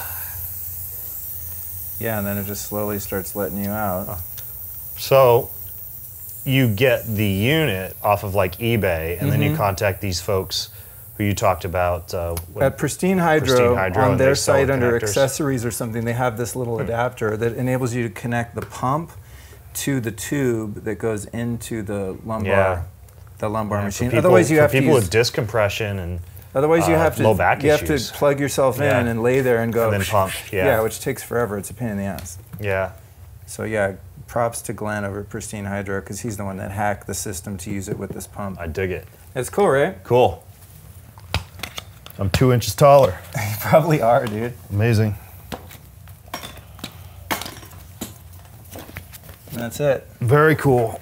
Yeah, I'm glad I remembered to show you that. I wanted to get your take on it, and now I know about a portable one too. Yeah, I dig it. All right, then the other thing is the Biomat. Are you fan of these? My kids have a Biomat Mini, and I take a nap quite regularly on the Biomat Pro. Oh, cool. The way that I do it is I lay it out on the bed, and the Biomat, you guys, it's embedded. It looks like this. It's embedded with these amethyst and tourmaline crystals. So you get negative ions, very similar to what you get if you were earthing or grounding, but they're very concentrated from these crystals, and then it heats via infrared. And so it kind of operates on the principle of hyperthermia, which is why in Korea, where it's manufactured, they actually recommend it for cancer patients because hyperthermia can be cytotoxic to cancer cells. What I do is I lay it out on the bed, and in the winter up in Washington it's really nice because it's like a warm teddy bear. Yeah. I don't sleep on it because it's too hard. Those crystals are just like super hard. But you lay it in your back, and then I have a set of these Norma compression boots. Right, it's gradated compression that kind of milks the lactic acid and metabolic products out of your legs and up towards the heart. So you put on these boots, and then you lay on the Biomat like this, and then the final component. And again, I realize there's the people snickering about the biohackers with all their crazy stuff, but this is better living through science. It's amazing. I use the New Calm, right? So I do New Calm, boots, Biomat, and this is at like 2 p.m. when I just need to check out after a long morning of work, and I'll just do the 20-minute power nap function on the New Calm and lay there on the Biomat with the boots on and just go to a happy place. And you wake up and your legs are light as a feather, your body's all warm from the Biomat, so. That's a good It's combo. a good way to go. Yeah, we're going to cover the New Calm in a moment. Yeah, you can also, by the way, if you don't have much space and you own a Biomat and you want to turn your Biomat into a sauna, you get the Biomat, you turn it all the way up, and then you wrap it in those Mylar blankets, those insulated blankets. Right. Get super hot, and you can get a sweat on, and it's almost like one of those done-for-you, like infrared sauna blankets, like the company Higher Dose makes. Yeah, I have one of those. This is like that, but you turn your Biomat into a sauna with the Mylar blankets. Oh, that's cool. That's a great idea. Yeah. Other thing that I know you're a fan of is the V-Light Intranasal LED thing. Are you still using these? I use the V-Light. It just operates on that same principle as like the Juve light panels you guys saw in Luke's kitchen, to activate the cytochrome C oxidase in the mitochondria. So pairs very well with the methylene blue because of that. You know, again, the same reason that methylene blue would pair well with sunlight. But this V-Light does it for neural tissue, and they've used this in people with Alzheimer's and dementia. It's great for increasing cognition, focus.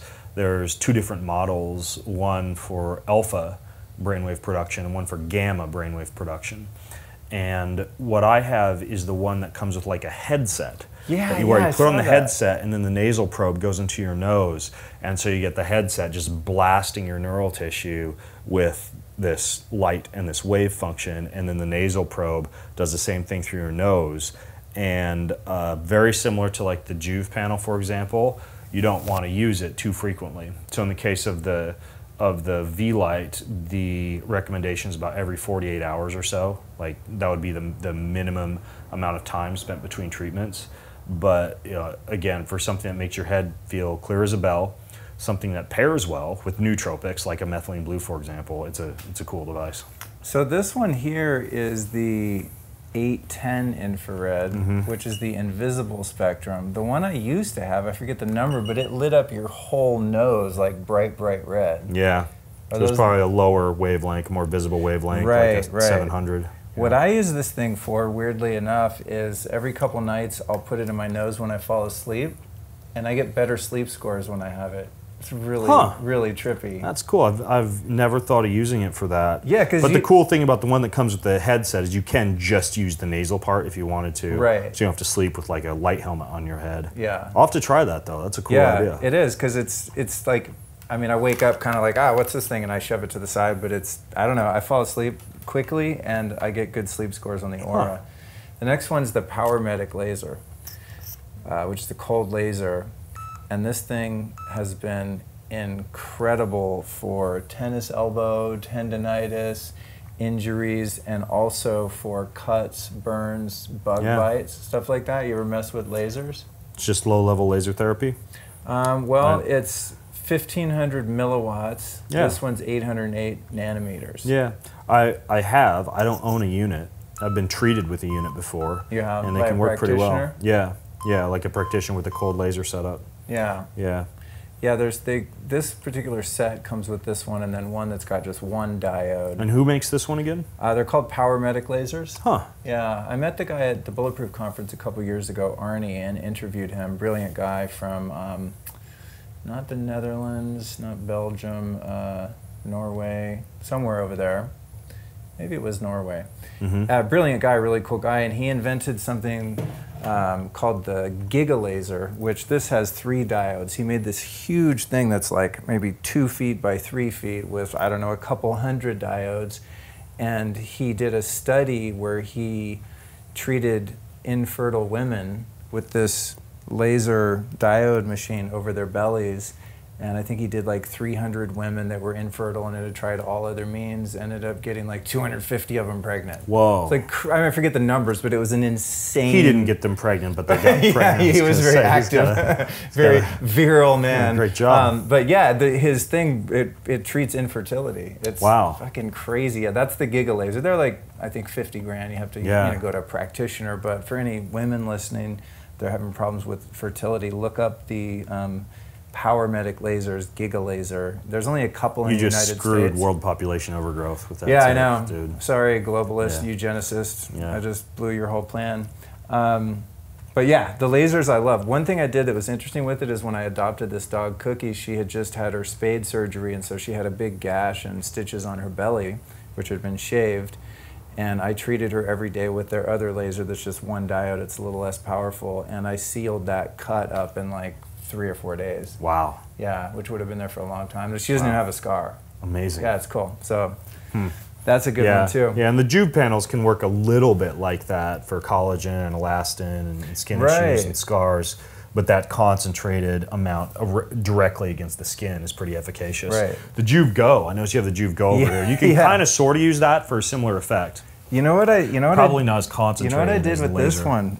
On a recent trip to London, I got this thing called a Verilux, which is a seasonal affective disorder light. It's in the kitchen. I forgot to show you. But anyway, it's a bright, full spectrum, like mimicking sunlight. And so I used that with the Juve Go, this little mini guy. And each morning, because I couldn't get any sun, I was in the UK and I'd wake up super early, I would mimic the sunrise and just go sit in front of the blue, full spectrum daylight and this light in the morning to get myself in a new time zone, and it worked like a charm. Yeah. Dude, yeah. it's crazy. I had no jet lag. Yeah. Within 2 days, I was totally acclimated. The only thing to bear in mind, and I don't know much about the Verilux, but increasingly studies are showing that irreversible retinal damage. Shit. I guess you don't have to worry about it since you have that visomite and stuff, but the irreversible retinal damage from concentrated blue light. And so a lot of the better companies are using like a bluish green spectrum, which actually knocks off some of that blue light damage. The glasses that I use called the retimers are based on that. I don't know what the Verilux uses, but some of those just like blue light boxes that you get off Amazon, right? You need to be careful. You can expose your body to them, but you don't want to stare directly into them. You want to limit eye exposure. And the cool thing is you've got photoreceptors on your skin, and so you'll still respond from a jet lag standpoint, even if you're not staring directly into it. I think those ones you're talking risky. about, the seasonal affective disorder ones, are a little bit, some of them are lower grade. The Verilux is full spectrum, and it does have some of the green and maybe even a little yellow in there. Yeah, there's a couple different settings, but when you're on the super blue one versus the one that's more full spectrum that has the kind of the rainbow. But I didn't know that was why. I was like, blue light, sun, great. Yeah. Good to know. Yet another reason to be careful with your backlit LED monitors. Dude, right? Yeah. All right, next thing is, which I'm going to assume that you use, which is this is the Uller by the people that make chili technology. Yeah. You using these guys? I do. I use that nightly. I've got it set on the boost function for 55 degrees. It is, it's a must for me for sleep when I'm at home. My sleep scores are always in the 90s when I'm at home because I have all this stuff at home. Yeah. When I travel, despite all the travel hacks that I bring with me, I'm usually 70s to 80s sleep score when I travel, like measured by the Oura Ring. At home though, I've got the blackout curtains, I've got the Uller, I've got the the EMF blocking kill switch, and I mean, how do you use the Oura Ring at all? Yeah, every night. It gives you like a crown if you get a good sleep score above 90. Yeah. I get a crown every night at home. Yeah. And it's because of a lot of stuff like this. And that chili, or that they used to call it the chili pad, the Uller is a game changer. And the cool thing is if you have one of those PEMF devices, like those mats that will just stay on the whole night, like that BioBalance mat that Dr. Pollock makes, it can actually concentrate, the water in the Uller can concentrate the frequency when you're on that mat. So the play is that you put the mat under your sheets, and then you put the Uller on top of the mat, and then your top sheet or your sleeping sheet goes over that. And so basically you're getting PEMF and water and cooling the whole night. Oh, that's sleep. Nuts, dude. Yeah. I tell you, since I got the chili pad, it's been a few years. I think when they first came out, I got it. They had a few bumps in the design, like a couple times. I had problems with the first prototype kind of that they had, but then the Uller is flawless. But dude, I'm so addicted to this thing. It's actually really hard to travel without it. I have to crank the AC on like the lowest setting in any hotel to even compete with this. I mean, so I'm staying at a guy's house down in Venice Beach, and he doesn't have AC. I open the windows at night, but I take a 2-minute cold shower before I go to bed. Right. And some people are like, oh, it's going to wake you up. You get a brief kind of like mammalian dive reflex, sympathetic response. You're mildly awake for like 5 or 10 minutes after you do it. But like for me, I have to take a cold shower before I go to bed if I'm sleeping anywhere where there's not AC. Yeah. So Uller, then when I had Brian Hoyer come out and do my EMF screening, much to my chagrin, this area right here where the bed is had a tremendous amount of geopathic stress. So like under this house, there's some ley lines or water lines or something that's causing the geopathic stress. So when he went through with what are those rods called? Dowsing rods. Like right when you cross, right across the middle of the bed, they go boing, and it's like just off the charts. So I got this pad from him by GeoVital, GeoVital Academy for Building Geobiology and Radiation Shielding, geovital.com, and it's a geopathic stress shielding. It's called a satellite. And so you put this thing at a diagonal angle anywhere near where there's a geopathic stress zone. I don't know how this shit works, but you go back across it with the dowsing rods and you're totally clean. So that bastard, he told me to move my bed. He didn't tell me about these He didn't tell you about the pad. Yeah. I mean, it's kind of a pain in the ass to, you know, move it. Because my wife wasn't going to F around with the feng shui of our bedroom. Right. Because we did have a little geopathic stress in our bedroom, not in my kid's bedroom, but in our bedroom, so... That's perfect. I'll get one of those. Yeah, I mean, I'd have to move my bed over there to get away from it, and this is like where the bed's supposed to go. It's like sleeping in a little tree house. Yeah. Then the other thing is from, and I know you know this guy Andreas, the German guy, because you have the same pants. Yeah, he makes pants and a shirt and a hat that I can travel with on the airplane. So now he made a little sleeping bag, Faraday sheet. It's not a sleeping bag because it's not thick. It's just a sheet. And so you sleep inside this like a sleeping bag, and then the whole thing closes over your head, and you're completely shielded. It's super sick. Yeah, so he gave it to me. Does it breathe pretty well and stay pretty cool? I mean, without the chili pad or without the Uller, I'd be bummed. I mean, if I was in a hotel with a lot of, you know, all the Wi-Fi signals coming in through the window, in a big city, whatever, that'd be actually a pretty good solution. I used it on an airplane. I look like a fucking nut, but I don't really care because I am a nut. Yeah. And I just Why wouldn't you just wear like his pants and his shirt on the airplane? I don't have a shirt. Okay. Yeah, he gave me the pants, and I have these great underwear called Get Lambs. It's really great EMF underwear. There's a company, Faraday, that make them too. Theirs are just shielded like in the front, which is great. They're more comfortable. They're real thin. The Lambs are shielded all the way around. So those on the plane. What's Andreas's company called? GTC. I don't remember. We'll put it in the. I feel so he'll bad. Eventually, I think, go mainstream. But he's I feel hard bad to find German company. I don't remember the name of his. It's like XTC CTX Studios. We'll put it in the show notes. But yeah, this thing's genius for travel, and because I have a little RF coming in ambiently, and I'm single right now, I've been experimenting with. Sleeping with this, and it also, you can ground it if it's appropriate. It just depends on what's going on. So the way I'm going to ground it is throw a wire out the window of my bedroom into the dirt outside, and then ground this, and when there's no female in my life that I don't want to be isolated from, I've been sleeping in this thing. So if you look at this, Clint Ober at Ultimate Longevity sells So this is a fixed, or is this via button? No, it buttons. Looks like a button. Okay. Yeah. Yeah, the buttons that Clint Ober sells would probably fit into this, but he's got like these long 30-foot cables with a stake at the end of them. I have one. So you could get one of those, plug it in here, and just toss it out the window and stake it into the ground. Yeah, check it, dude. Yeah. Because that's what I do at my desk. Is I've got a grounding mat from Clint Ober's website, and there's just like a cable going. Yeah, exactly. So this guy right here. All you'd need is. Yeah, see, that's not going to attach, but he sells this has an alligator He sells clip. these little buttons that'll probably attach, or this. Here, check it. Yeah, so you could just like tape, as long as there's metal connecting. There's an alligator clip that connects. Tape that, button this on. Look at. Yeah. This actually came with this little clip, so you could do that, and then you could go boink. Yep, perfect. And then you toss this out, put in the ground, and you're grounded. Yeah, easy. Cool, right? Yeah. Neat. I mean, I'm looking forward to more people making travel shit. I'm not always going to do it at home because my room doesn't have much EMF anyway, but I've just been experimenting with my sleep scores. Yeah. Strange thing, when I installed the Somavedic units, all three of them, the first night, I slept 10 hours. Yeah. It knocked me out. Then the first few nights with this, my HRV was like 36. Normally it's around 55. This killed my HRV for the first few nights, and now my HRV is normal. Wow. And my sleep's normal because I've gotten used to the 3 Somavedics and sleeping in this. So, cool. Interesting development. Mostly, I think, for travel, though. Yeah. And just to be that guy in the airplane. Yeah. The other thing that you could kind of get a similar effect with if you weren't sleeping on one of those PEMF mats would just be a grounding or an earthing mat.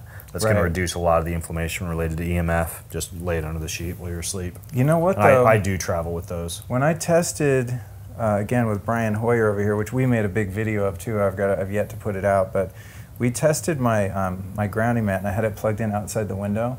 But because of the electrical fields in the room, he tested my skin voltage meter when I'm grounded is much worse than when I'm not grounded. So in this particular bedroom, I stopped sleeping grounded. But then I figured I could turn off all the breakers, so I'm probably good again. But that's the thing, grounding is really weird if you don't properly test with an EMF specialist. You can be making it worse because you become the conduit. If there's a lot of power traveling through the ground where you happen to have a stake in. Yeah, for me it's a moot point because I'm out in the middle of the forest. Yeah, so you're stoked. But anyway, the grounding thing is a little complex. You have to really like do the skin voltage meter test to figure it out. So anyway, that's it. We're done with the bedroom. Cool. Nice bedroom. Well, I see you've got a shower filter, first of all. Yeah, so in here we've got 2 shower filters. The big double header is from Pristine Hydro. It does chloramine, which is what we have in LA, versus chlorine. You need a little different filter medium. And gets out a substantial amount of the fluoride too, which is really hard to get out. It's so important. People put in their water filters under the sink or you know, like a countertop water filter, and then they shower and just get completely covered in chloramines and anything else that's in the water, straight through the skin. And these shower head filters, I mean, you can see it on the video. If you watch the video, they're super easy to rig up. Yeah, you can buy travel versions that are pretty lightweight to travel with. Safe. Yeah. The first one is by Omica. And then the second one in line is Pristine Hydro. Between the 2 of them, that water comes out pretty clean. Yeah. I mean, I still wouldn't drink it outside of an emergency, but it's definitely good for showering. Yeah. And then this is the other Soma Vedic. And this one has like a little less blue light than some of the other ones. This is their, I forget, it's like the pneumatic one, but this one is the one that's strong enough for 5G according to them. Oh, wow. And so that's why I put this one closest to the bedroom. Yeah, yeah. Just because... Especially in LA. Yeah, it's just nuts. I mean, we don't have 5G right in this area, but yeah, this thing's been cool. And then the other thing is, which I know you have too, is the Blue Shield. Yeah, this guy right here, the Blue Shield Cube, which I have an interesting anecdotal story about this one, because with the Soma Vedic and the Blue Shield, to the skeptic and science-minded person, they're a bit of a tough sell, because you can come in here with an EMF meter and test the RF fields, and they don't change at all on a meter if you install these. But with the Blue Shield, in my last apartment, I was having all these problems with vision, brain fog, vertigo, dizziness. It was fucking horrible, and I didn't know what it was until one day. And then I had installed one of these just because, well, I'm sure there's EMF around, and I know about scalar waves, and I believe in the technology. Basically creates a harmonious field that doesn't block the EMFs, but it gives something your body to resonate with so that it doesn't resonate with the EMFs, basically. Right.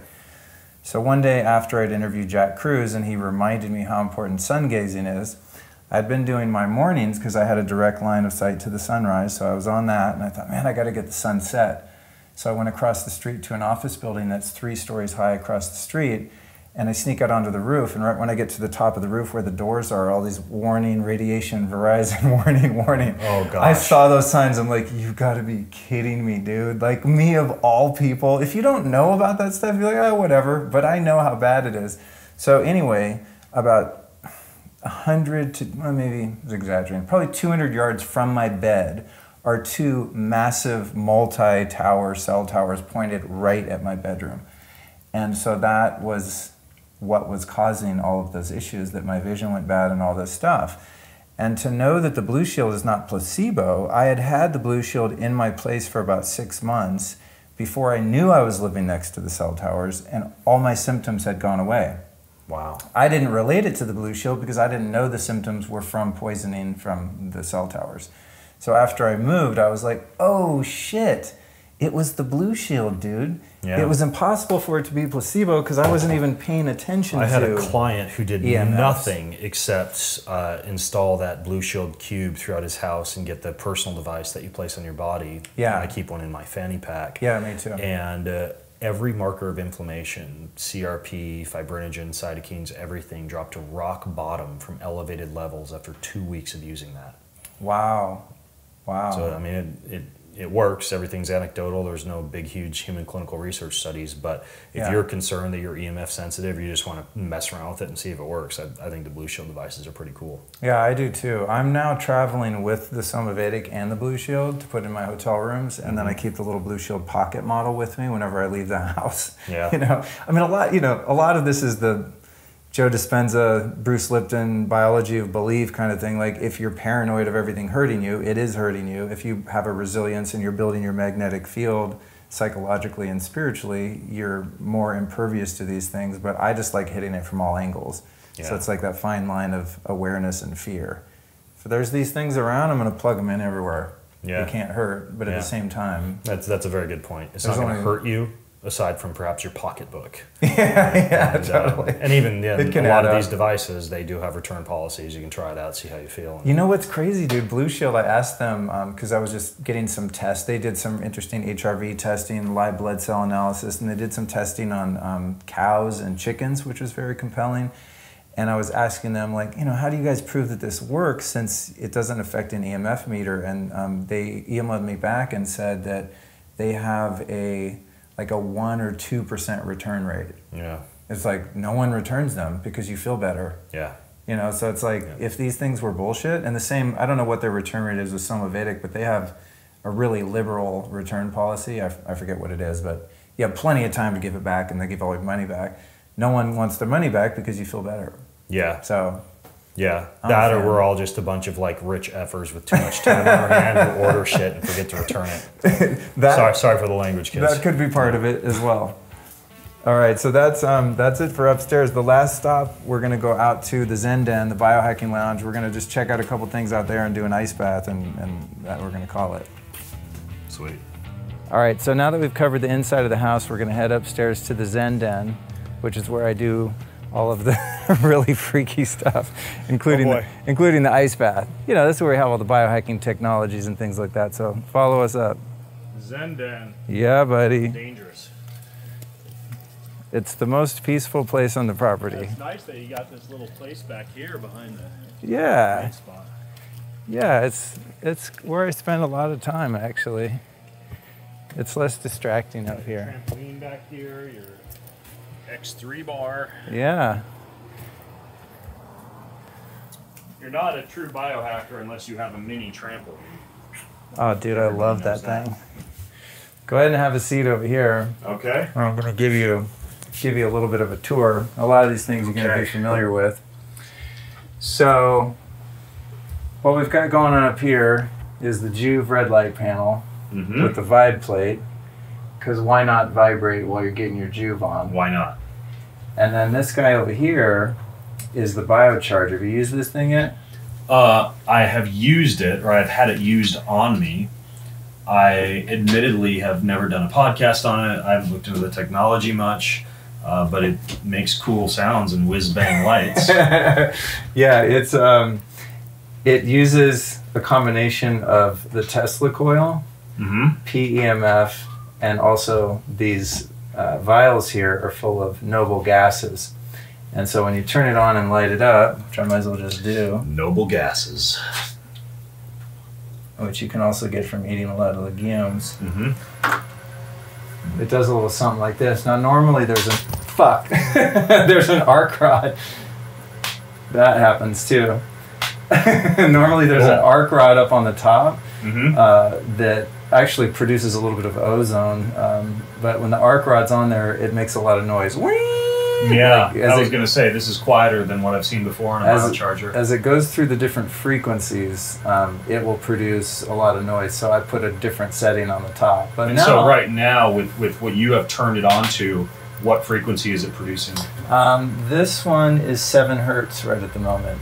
But it runs through, each recipe has all different frequencies, and so some of them are very energizing, some of them are very calming. So what I'll do is I'll come up here and do the new calm, which now we don't have the cream and the little electrodes, but you have the little sticker dealio. Yeah, I've done a podcast with the guy from New Calm, and I still swear by that thing.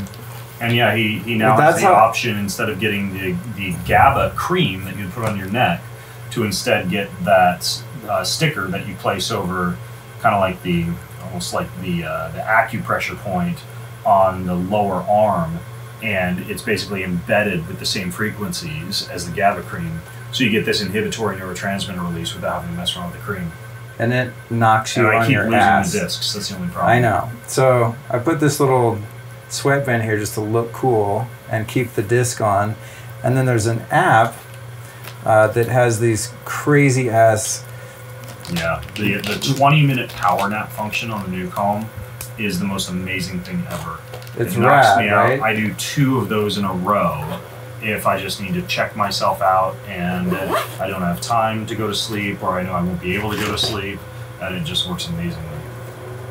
The new Calm, in conjunction with some of the settings on here, is super powerful because you can set this on like the theta, or the one called the pineal experience, and listen to the new Calm. Something I've been messing around a little bit with the new Calm and this whole setup up here to go into altered states, including an experiment I did the other day with a microdose of ketamine during meditation, is I'll put on my Joe Dispenza guided meditations where he takes you through the different energy centers and stuff. And I'll put... And where are you getting those? Download from his site? Meditations. Yeah, I mean, I'm not one for guided meditations because I do Vedic meditation. I mean, I don't need a guide. I just go into the zone. I've been doing it for a long time. But his are very specific. So what I'll do is I'll put in this set of headphones with Joe Dispenza's voice, and then I'll put on the noise-canceling headphones with that and put myself into this programmable theta so you've got state. meditation going at the same time as the new Calm. Yeah, and so then... I like that little audio set. I'll be brainwashing myself because I'm making myself so receptive between the waves that the biocharger's putting off. Are you staying lucid during the meditation, or is the new Calm kind of... Because for me, the new Calm causes me to pass back and forth from like a unconscious to a conscious state or a subconscious to a conscious state.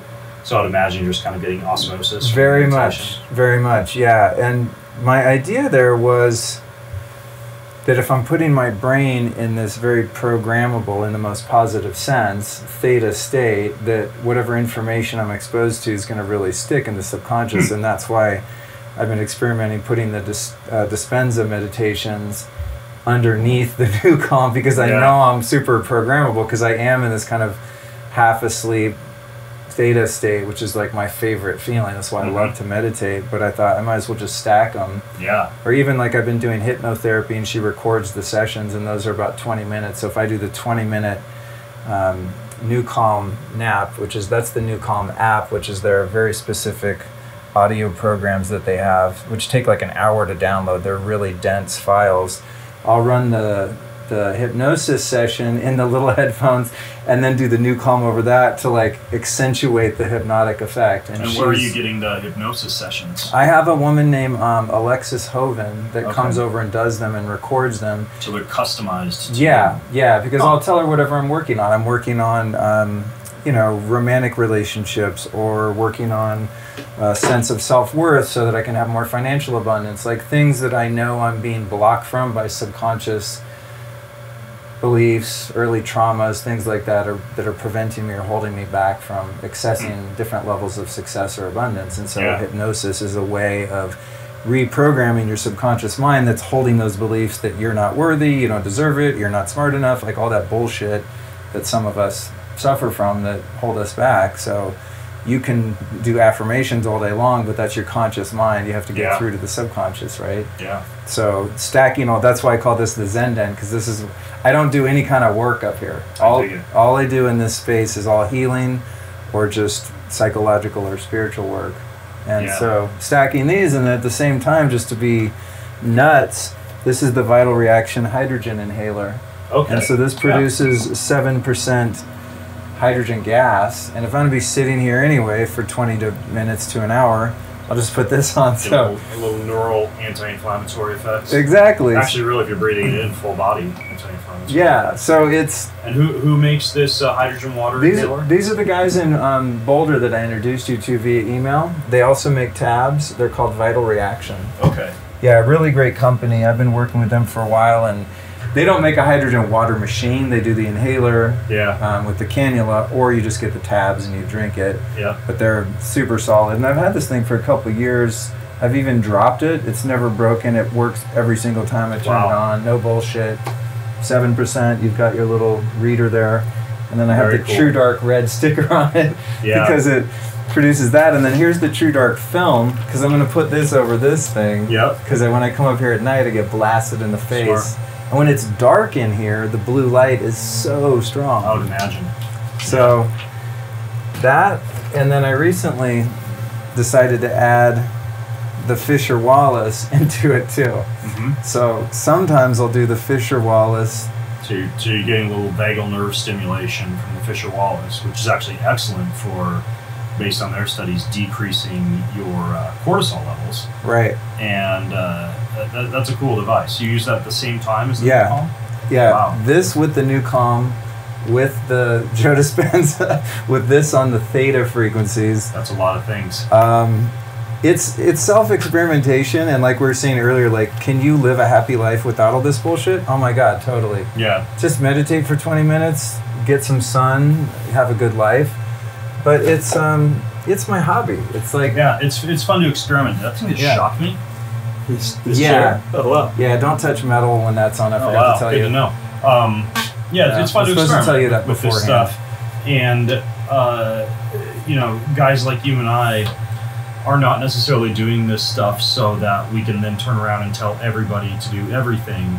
But when we find the stuff that's really cool, that really works, the stacks, so to speak, that aren't supplement stacks like we were talking about in your kitchen, but are biohacking stacks, these disparate biohacking companies spread around the globe, they don't necessarily develop a Nucalm and then test that with a Circadia, in the presence of a biocharger with hypnotic tracks or with, Dispenza meditation tracks.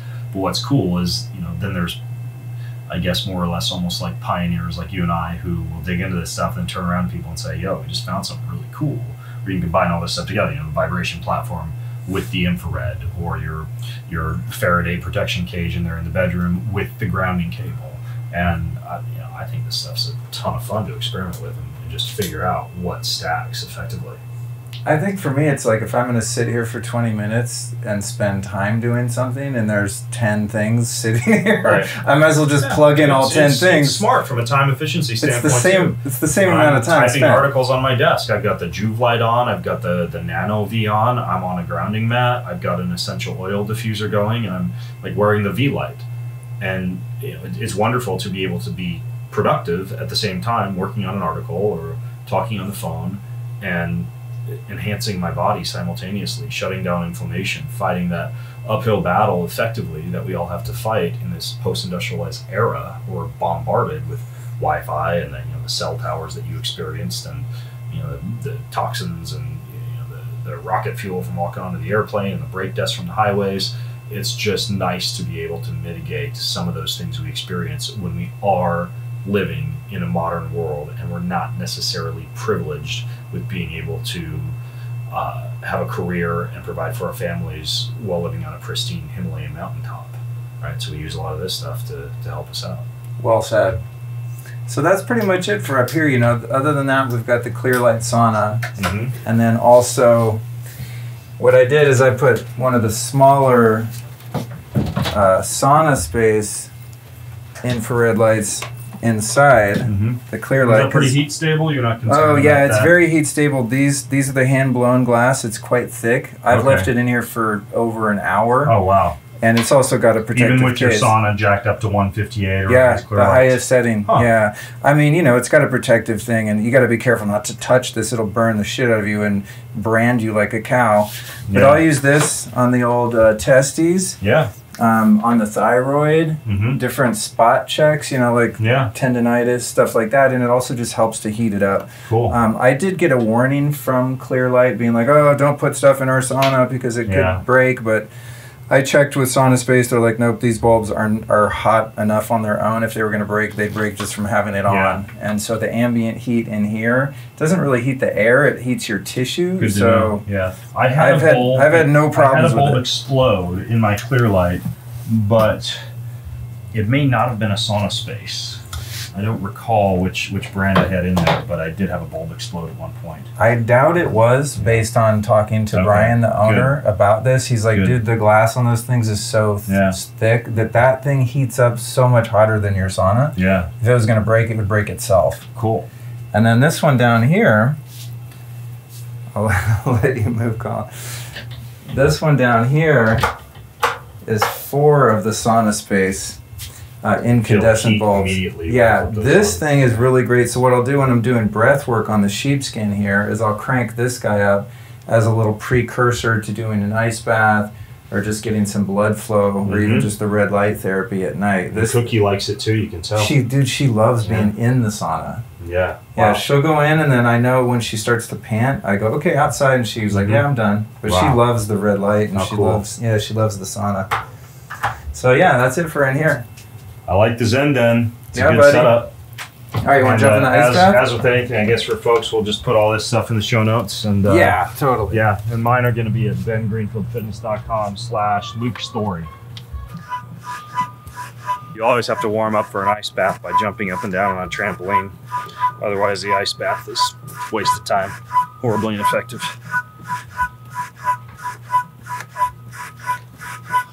It's a great way to put on a lot of muscle and get jacked. Jump up and down on a trampoline. I'm joking, but it's good for lymph flow. I have one in my living room close to my office. You know, in between when I'm taking breaks from work, I'll just jump up and down for a little while, just to get some blood flowing. Okay, so here we are at the homemade ice bath. Now, for complete plans on this ice bath, you can Google Luke Ben Greenfield ice bath, and I sent him all of the plans. I have all the plans published on my website. Yours and Rick Rubin's set up.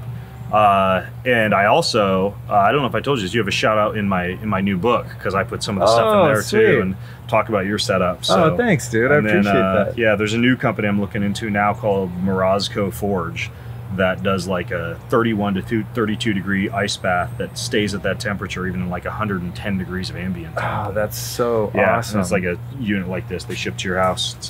So this guy here looks a lot cooler from the outside because I had my handyman build a case, but inside you have a Sears chest freezer, and I just filled it up, so it's only at about 47 right now. Usually I keep it at 35 to 40, but I changed the water yesterday because I knew I had company. They'll still get your attention. And then I put a copper ground wire in it that's screwed into the ground with a big corkscrew stainless steel plug so that you're grounded while you're in here. Another important thing, let me step beside you here, Ben. Yeah. Another important thing about it to regulate the temperature is to have it on a timer, which is like a Christmas light timer. But you always want to make sure it's turned off before you get in. You don't want to get in something electric with water in it. Super important.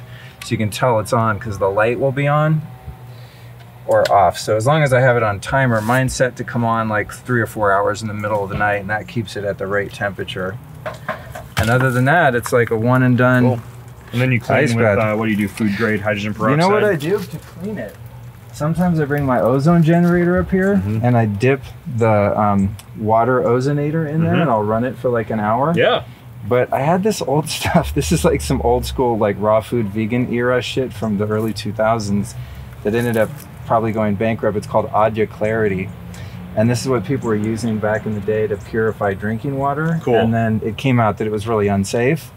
But basically they're sulfate minerals, and you pour maybe half a cup in here, and in 24 hours you'll see all of the impurities in the tap water, and all of the hardness, all the minerals, all floats to the bottom and makes like this brown dust. Sulfate minerals. Yeah, it's crazy. So it's a really great water purification. Cool. But then Adya. Yeah, and I don't know if they sell it anymore because there was a lot of controversy. It was back in the Adya water. It was some hippie shit they had. And then this is the shower filter that I used to fill it up, which is like a garden hose filter that takes out some of the chlorine and heavy metals and toxins and stuff. So first I filter that, then I do the Adya Clarity, and then I just change the water when it starts to get funky from germs and stuff. Cool. You want to go first or second? Dig it. Sure. I'll jump in. So in many cases, before you do an ice bath, if you really want to pair the breath work to the ice bath, you can do kind of a breathe up to prepare your nervous system. And that would involve, for example, you can do this seated or lying or squatting if you're concerned about passing out, for example. But you just do a series and sometimes a few rounds of just like a basic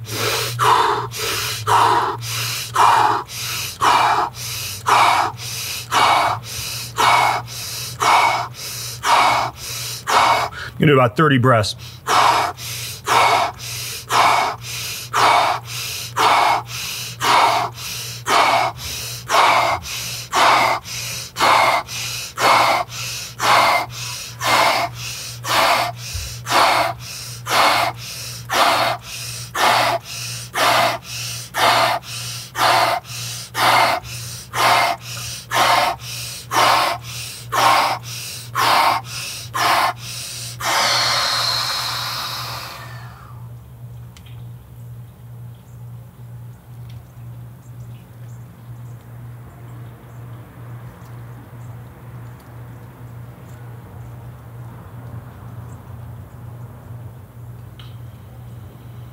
You'll generally hold that exhale as long as you can.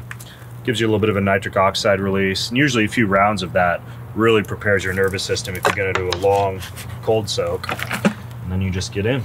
There's also a bolt on your butt end, so careful not to sit on the bolt. A bolt, okay. Yeah, it's where the plug is in the bottom. Which way do you usually go? You face? Butt on that end. So you face this way? Yeah, then your feet won't. Your feet will hit the bolt instead of your butt. It's taken me a while to find a plug that doesn't leak.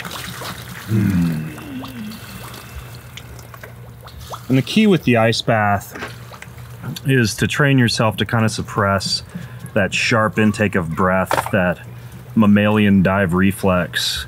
That's kind of that sympathetic response. You kind of want to train yourself to not engage in that, and to instead engage in some kind of breathing that kind of settles the body as you're in the bath. I like a box breathing or a 4-8 breathing.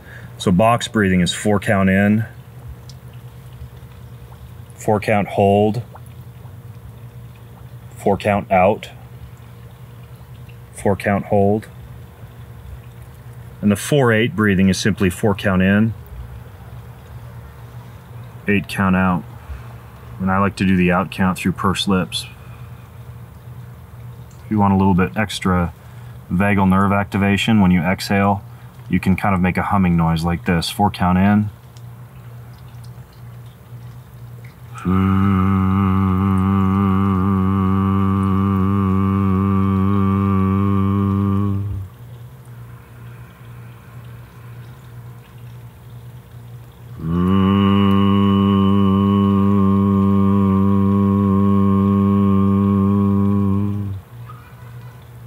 Because the ice bath is going to help with your nervous system tone as it is, but humming, chanting, singing, gargling, all of that will enhance it a little bit.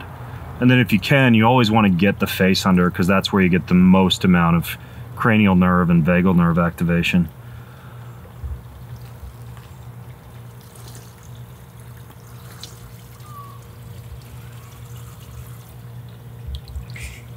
And like Luke and I were talking about in the kitchen, you can do 2 minutes, you can do 5 minutes. Once you get past about 10 minutes, sometimes you will find you get that hypoglycemic drop.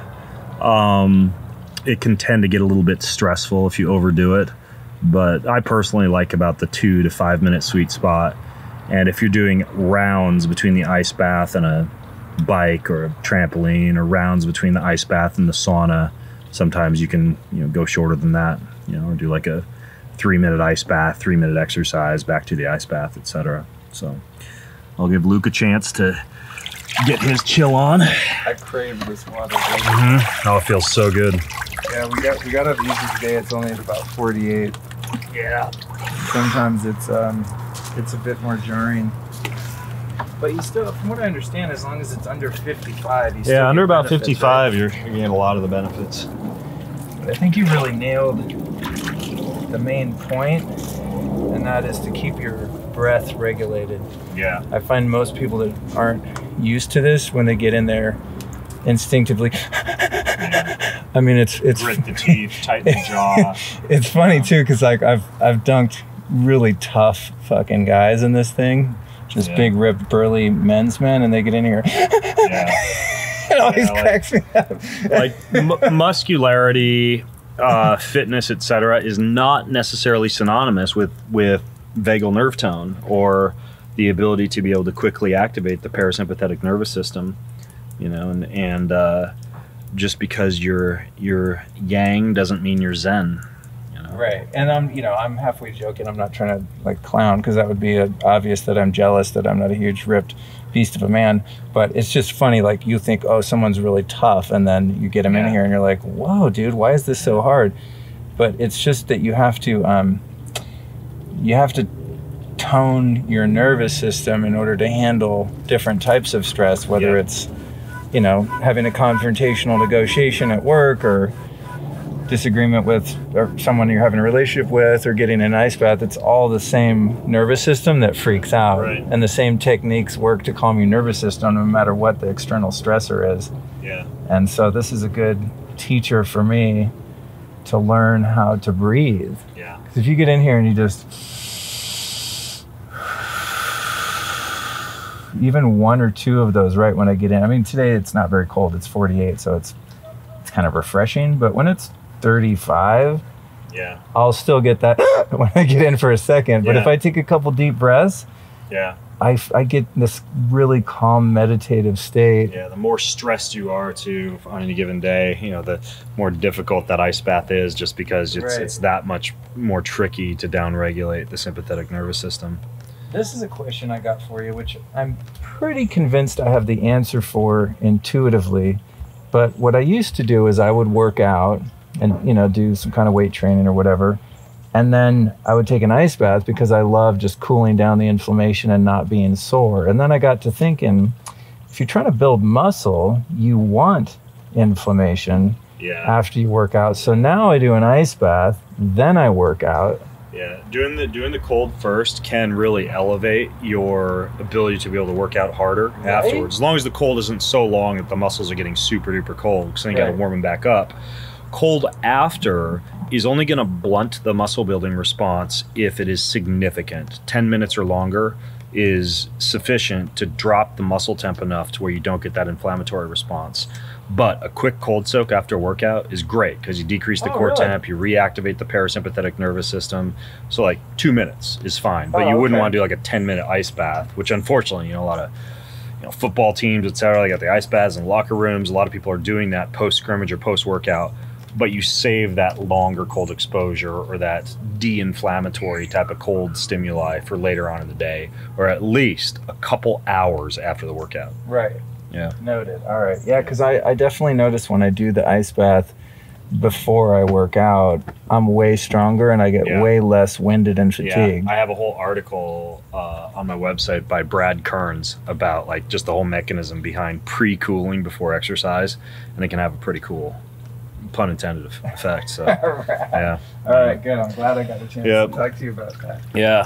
Because I'll do my X3 bar I dry off, and then I do that, and I'm like, holy shit, I can do way more reps when I'm cold than if I'm already hot. Well, I've got about 10 minutes before I got to be boogieing away. Cool.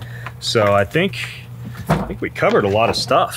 We did, dude. And so I guess what we should do probably is tell people where they can find more, because my audience might not be familiar with you yet.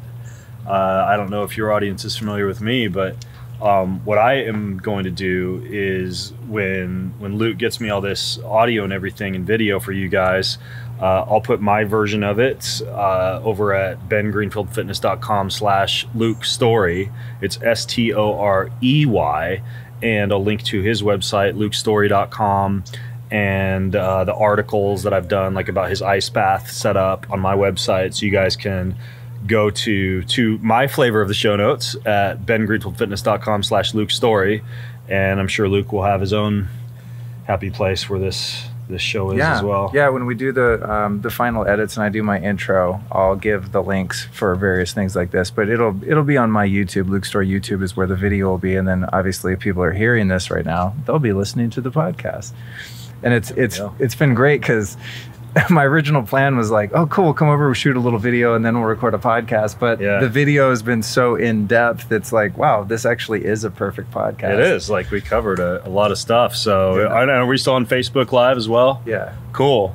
Well, thank you guys for coming along for the ride. Hopefully people picked up something. Give us tell us about the book that you have coming out, because this is probably going to come out after New Year's Day. So if this comes out after New Year's, then my book is now available. It's currently available for people who are watching the live for pre-order, and it's called Boundless. The entire book, all 608 pages of it, is designed to help you unlock boundless energy day in and day out. It's chock full of anti-aging and longevity protocols. It's got a ton in there on sleep hacking, on jet lag, on immune system, on mold, mycotoxins, Lyme.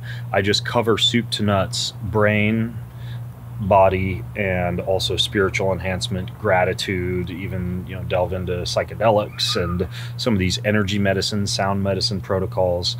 And it's all available right now at boundlessbook.com. That's where people can get it. And 600 plus pages. And the 500 plus pages that got cut from the book, 'cause the original manuscript got turned in at 1,200 pages, I put available as like all bonuses on the website, and along with a bunch of bonus videos. So should be a fun journey for folks. It's a big book, but it's everything I've wanted to write for the past 3 years is in there. So damn, dude, cool, awesome. Well, I'm definitely gonna get it. Is it gonna be on audiobook? It is audio, Kindle, and the hardcover is like big, beautiful, like coffee table type of book. So I like the hardcover, but it'll also be audible. It'll also be ebook as well. Cool. So all right, dude. Well, thanks for coming by, man. This is the ultra hang. This is the kind of shit that I like to do when I have a guest come by. I dig it. So thanks for joining me. It's way better than just sitting around stuffing our faces with Caesar salad and having a coffee or whatever. Goddamn right. Yeah. All right. Cool. Thanks, Ben. Thanks, you guys. When Ben Greenfield was here, we went through the entire house, the kitchen, even the upstairs bathroom, the bedroom, the Zen Den, my biohacking lounge in the backyard. And I covered like every biohack that I do. And then when he left, I realized we didn't come in here to the podcast studio, because we basically made a podcast inadvertently by talking about all the stuff in the house. And we forgot one device that I'm a huge fan of and I use literally every single day. That's why I have this funny medical cannula up my nose. It's called the Nano V by Eng3. And the way this thing works is you put distilled water in this little bottle, and this magical machine turns it into something called exclusion zone water that you then inhale. So it's a very fine water mist. It looks a little something like this. And the net effect of this is a really powerful antioxidant and anti-inflammatory. So there's different things in life that cause oxidative stress, being around EMFs, exercising, emotional stress, any kind of stress to your body or mind causes oxidation or oxidative stress. And the Nano V, when you breathe it, reduces dramatically the oxidative stress and the inflammation. So even when I take like long road trips in my car, I take the Nano V and I plug it in my car and I just breathe it as I go. What that really means in a non-scientific term is just that you have more energy. So I usually keep this thing on my desk, and when I'm sitting on my desk, maybe 2 or 3 times a day when I'm doing a lot of work, I'll just sit there and inhale this thing while I'm working at my desk. And this is just red because you can change the color of light, and when I use it at night, I don't want blue light shining out of there, so that's why it's red, but that's just clear water. And you can tell that it's going by just taking it out of your nose, and you can kind of feel the air, which is this water mist coming out of it. And the thing that I like about therapies like this is that they're passive, meaning you don't have to dedicate time and energy to go do it. In other words, I'm going to be sitting at my desk anyway. I might as well be reducing the oxidative stress that I'm experiencing while I'm there. So it's really kind of a no-brainer. There's a ton of research into this. I also did a podcast on it. You can just search Luke Story Nano V. I forget the episode number right offhand, but there is a lot of data and science to back this up. It's used by a lot of athletes. It's used by military personnel, and of course biohackers that are just looking to optimize their mind and body. So that's the Nano V, and I wanted to make sure that I got that in because it's one of the most important parts of my health regimen at home. So there you go. Ben Greenfield just left the property. Thank you so much for joining us on the Battle of Biohacks here. I had an amazing time. We'll put as many links as we can down below the video. We'll make them as clickable as possible. We talked about a lot of stuff, so we'll do the best we can to get all the links in there. And also, I just want to reiterate that in some cases, it's like, don't try this at home. Really do your research before you start playing around with all the different things that we talked about. Some of them are very safe, some of them are moderate, and some of them could be risky if you don't know what you're doing. So make sure that your sourcing is good when you're trying supplements and all of this. And also, like we talked about at a couple points during this day, this tour of the house here, is that you don't need all of this stuff to be happy and to be healthy. I think that's something I always want to hammer home. Get some good sleep, some good sun, have great relationships and love and human connection in your life, meditate, drink clean spring water, eat a clean organic diet, and you'll live long and prosper. But for those of us like myself and Ben that want to take it to the next level, we've given you tons of great resources. So thanks so much for joining me. Make sure that you listen to my podcast at lukestory.com. It's the Lifestylist podcast. You can also find that on iTunes and Spotify and everywhere where podcasts exist, where I interview people like Ben and tons of other experts every single week. Thanks so much for joining me.